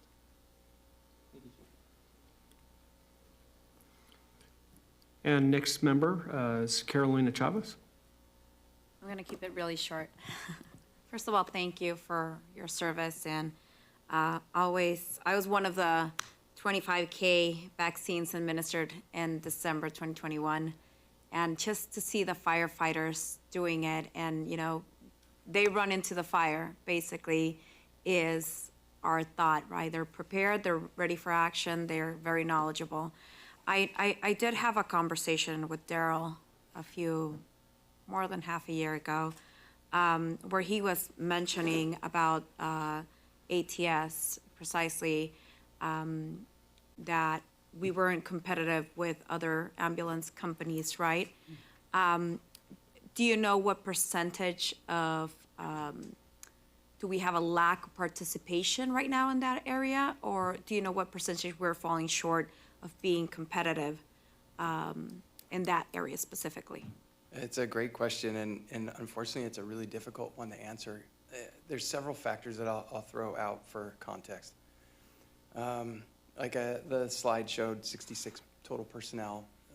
About 60 of them are our EMTs and paramedics. And so, individuals come and work for our transport program, and they have a couple of options. They stay working for us. They participate in our firefighter recruit academy and move on out of our transport system to become a firefighter with us. So we're still retaining them, but they're moving on. And then another really, what we've seen is a lot of ATS personnel come work here, and then they go get hired by another fire department. So we're seeing a lot of turnover and movement, which we anticipated and expected. We definitely have been adjusting to our hiring tempo because it's pretty significant. We knew it was there, but until you do it, you don't really know. But as far as losing personnel to other ambulance providers, we're not seeing that. Do we need to be competitive and pay a fair wage? I think that's accurate across the board for all city departments and all positions as much as we can. And I know that's what we'll strive for is to do that. We have, like I'd mentioned, I think a little bit, some lulls. When we have a fire academy start, we have this mass movement. In particular, later this month on the 13th will be the first day of our next fire academy, and 15 transport personnel are going to make that move. So here's 15 people out of 60 moving over, and we need to bring new personnel on board, get them trained, and we've been working diligently on that. HR's been amazing to help us find solutions to get people hired and committed, and then be able to transition them on a timely fashion. So we're doing well, but so I think unfortunately, it's not a crystal clear answer. It's just a lot of context that goes into the situation. I'm very comfortable with where we're at, especially with these 15 moving on to the fire academy, about being able to maintain our service levels and not overstress our staff by having an absorbent amount of vacancies. And I just want to make a quick comment before I leave the mic alone. I was working for our hospital during COVID, and unfortunately basically our ambulances were our hospitals, right? Because we were trying to look where we could, take a patient, and we were just dead in the water, right? There wasn't enough room. So I applaud and I really recognize all the hard work and all those, sometimes up to 7 hours, keeping the patient with you inside the ambulance. That is just, you know, from holding their hands to saving their lives, keeping them on medical support. I really applaud you. I went through that. I knew exactly what was happening when the hospitals denied you, or you just had to wait, right? And that Right. responsibility ultimately comes on you. So thank you for that. Thank you for your service, and anything we can do to help to be a resource. Thank you, and thank you for the comments, because you are right. Our transport personnel do an amazing job, and they do spend a lot of time on the wall, is what our slang term for that. So they do incredible work. Thank you. Thank you very much. What I'm going to do is, Mr. Curry wanted to make some couple comments. So come up, and then I'd ask the Madam Clerk if there are any other public speakers. There are no other public speakers and no e-comments.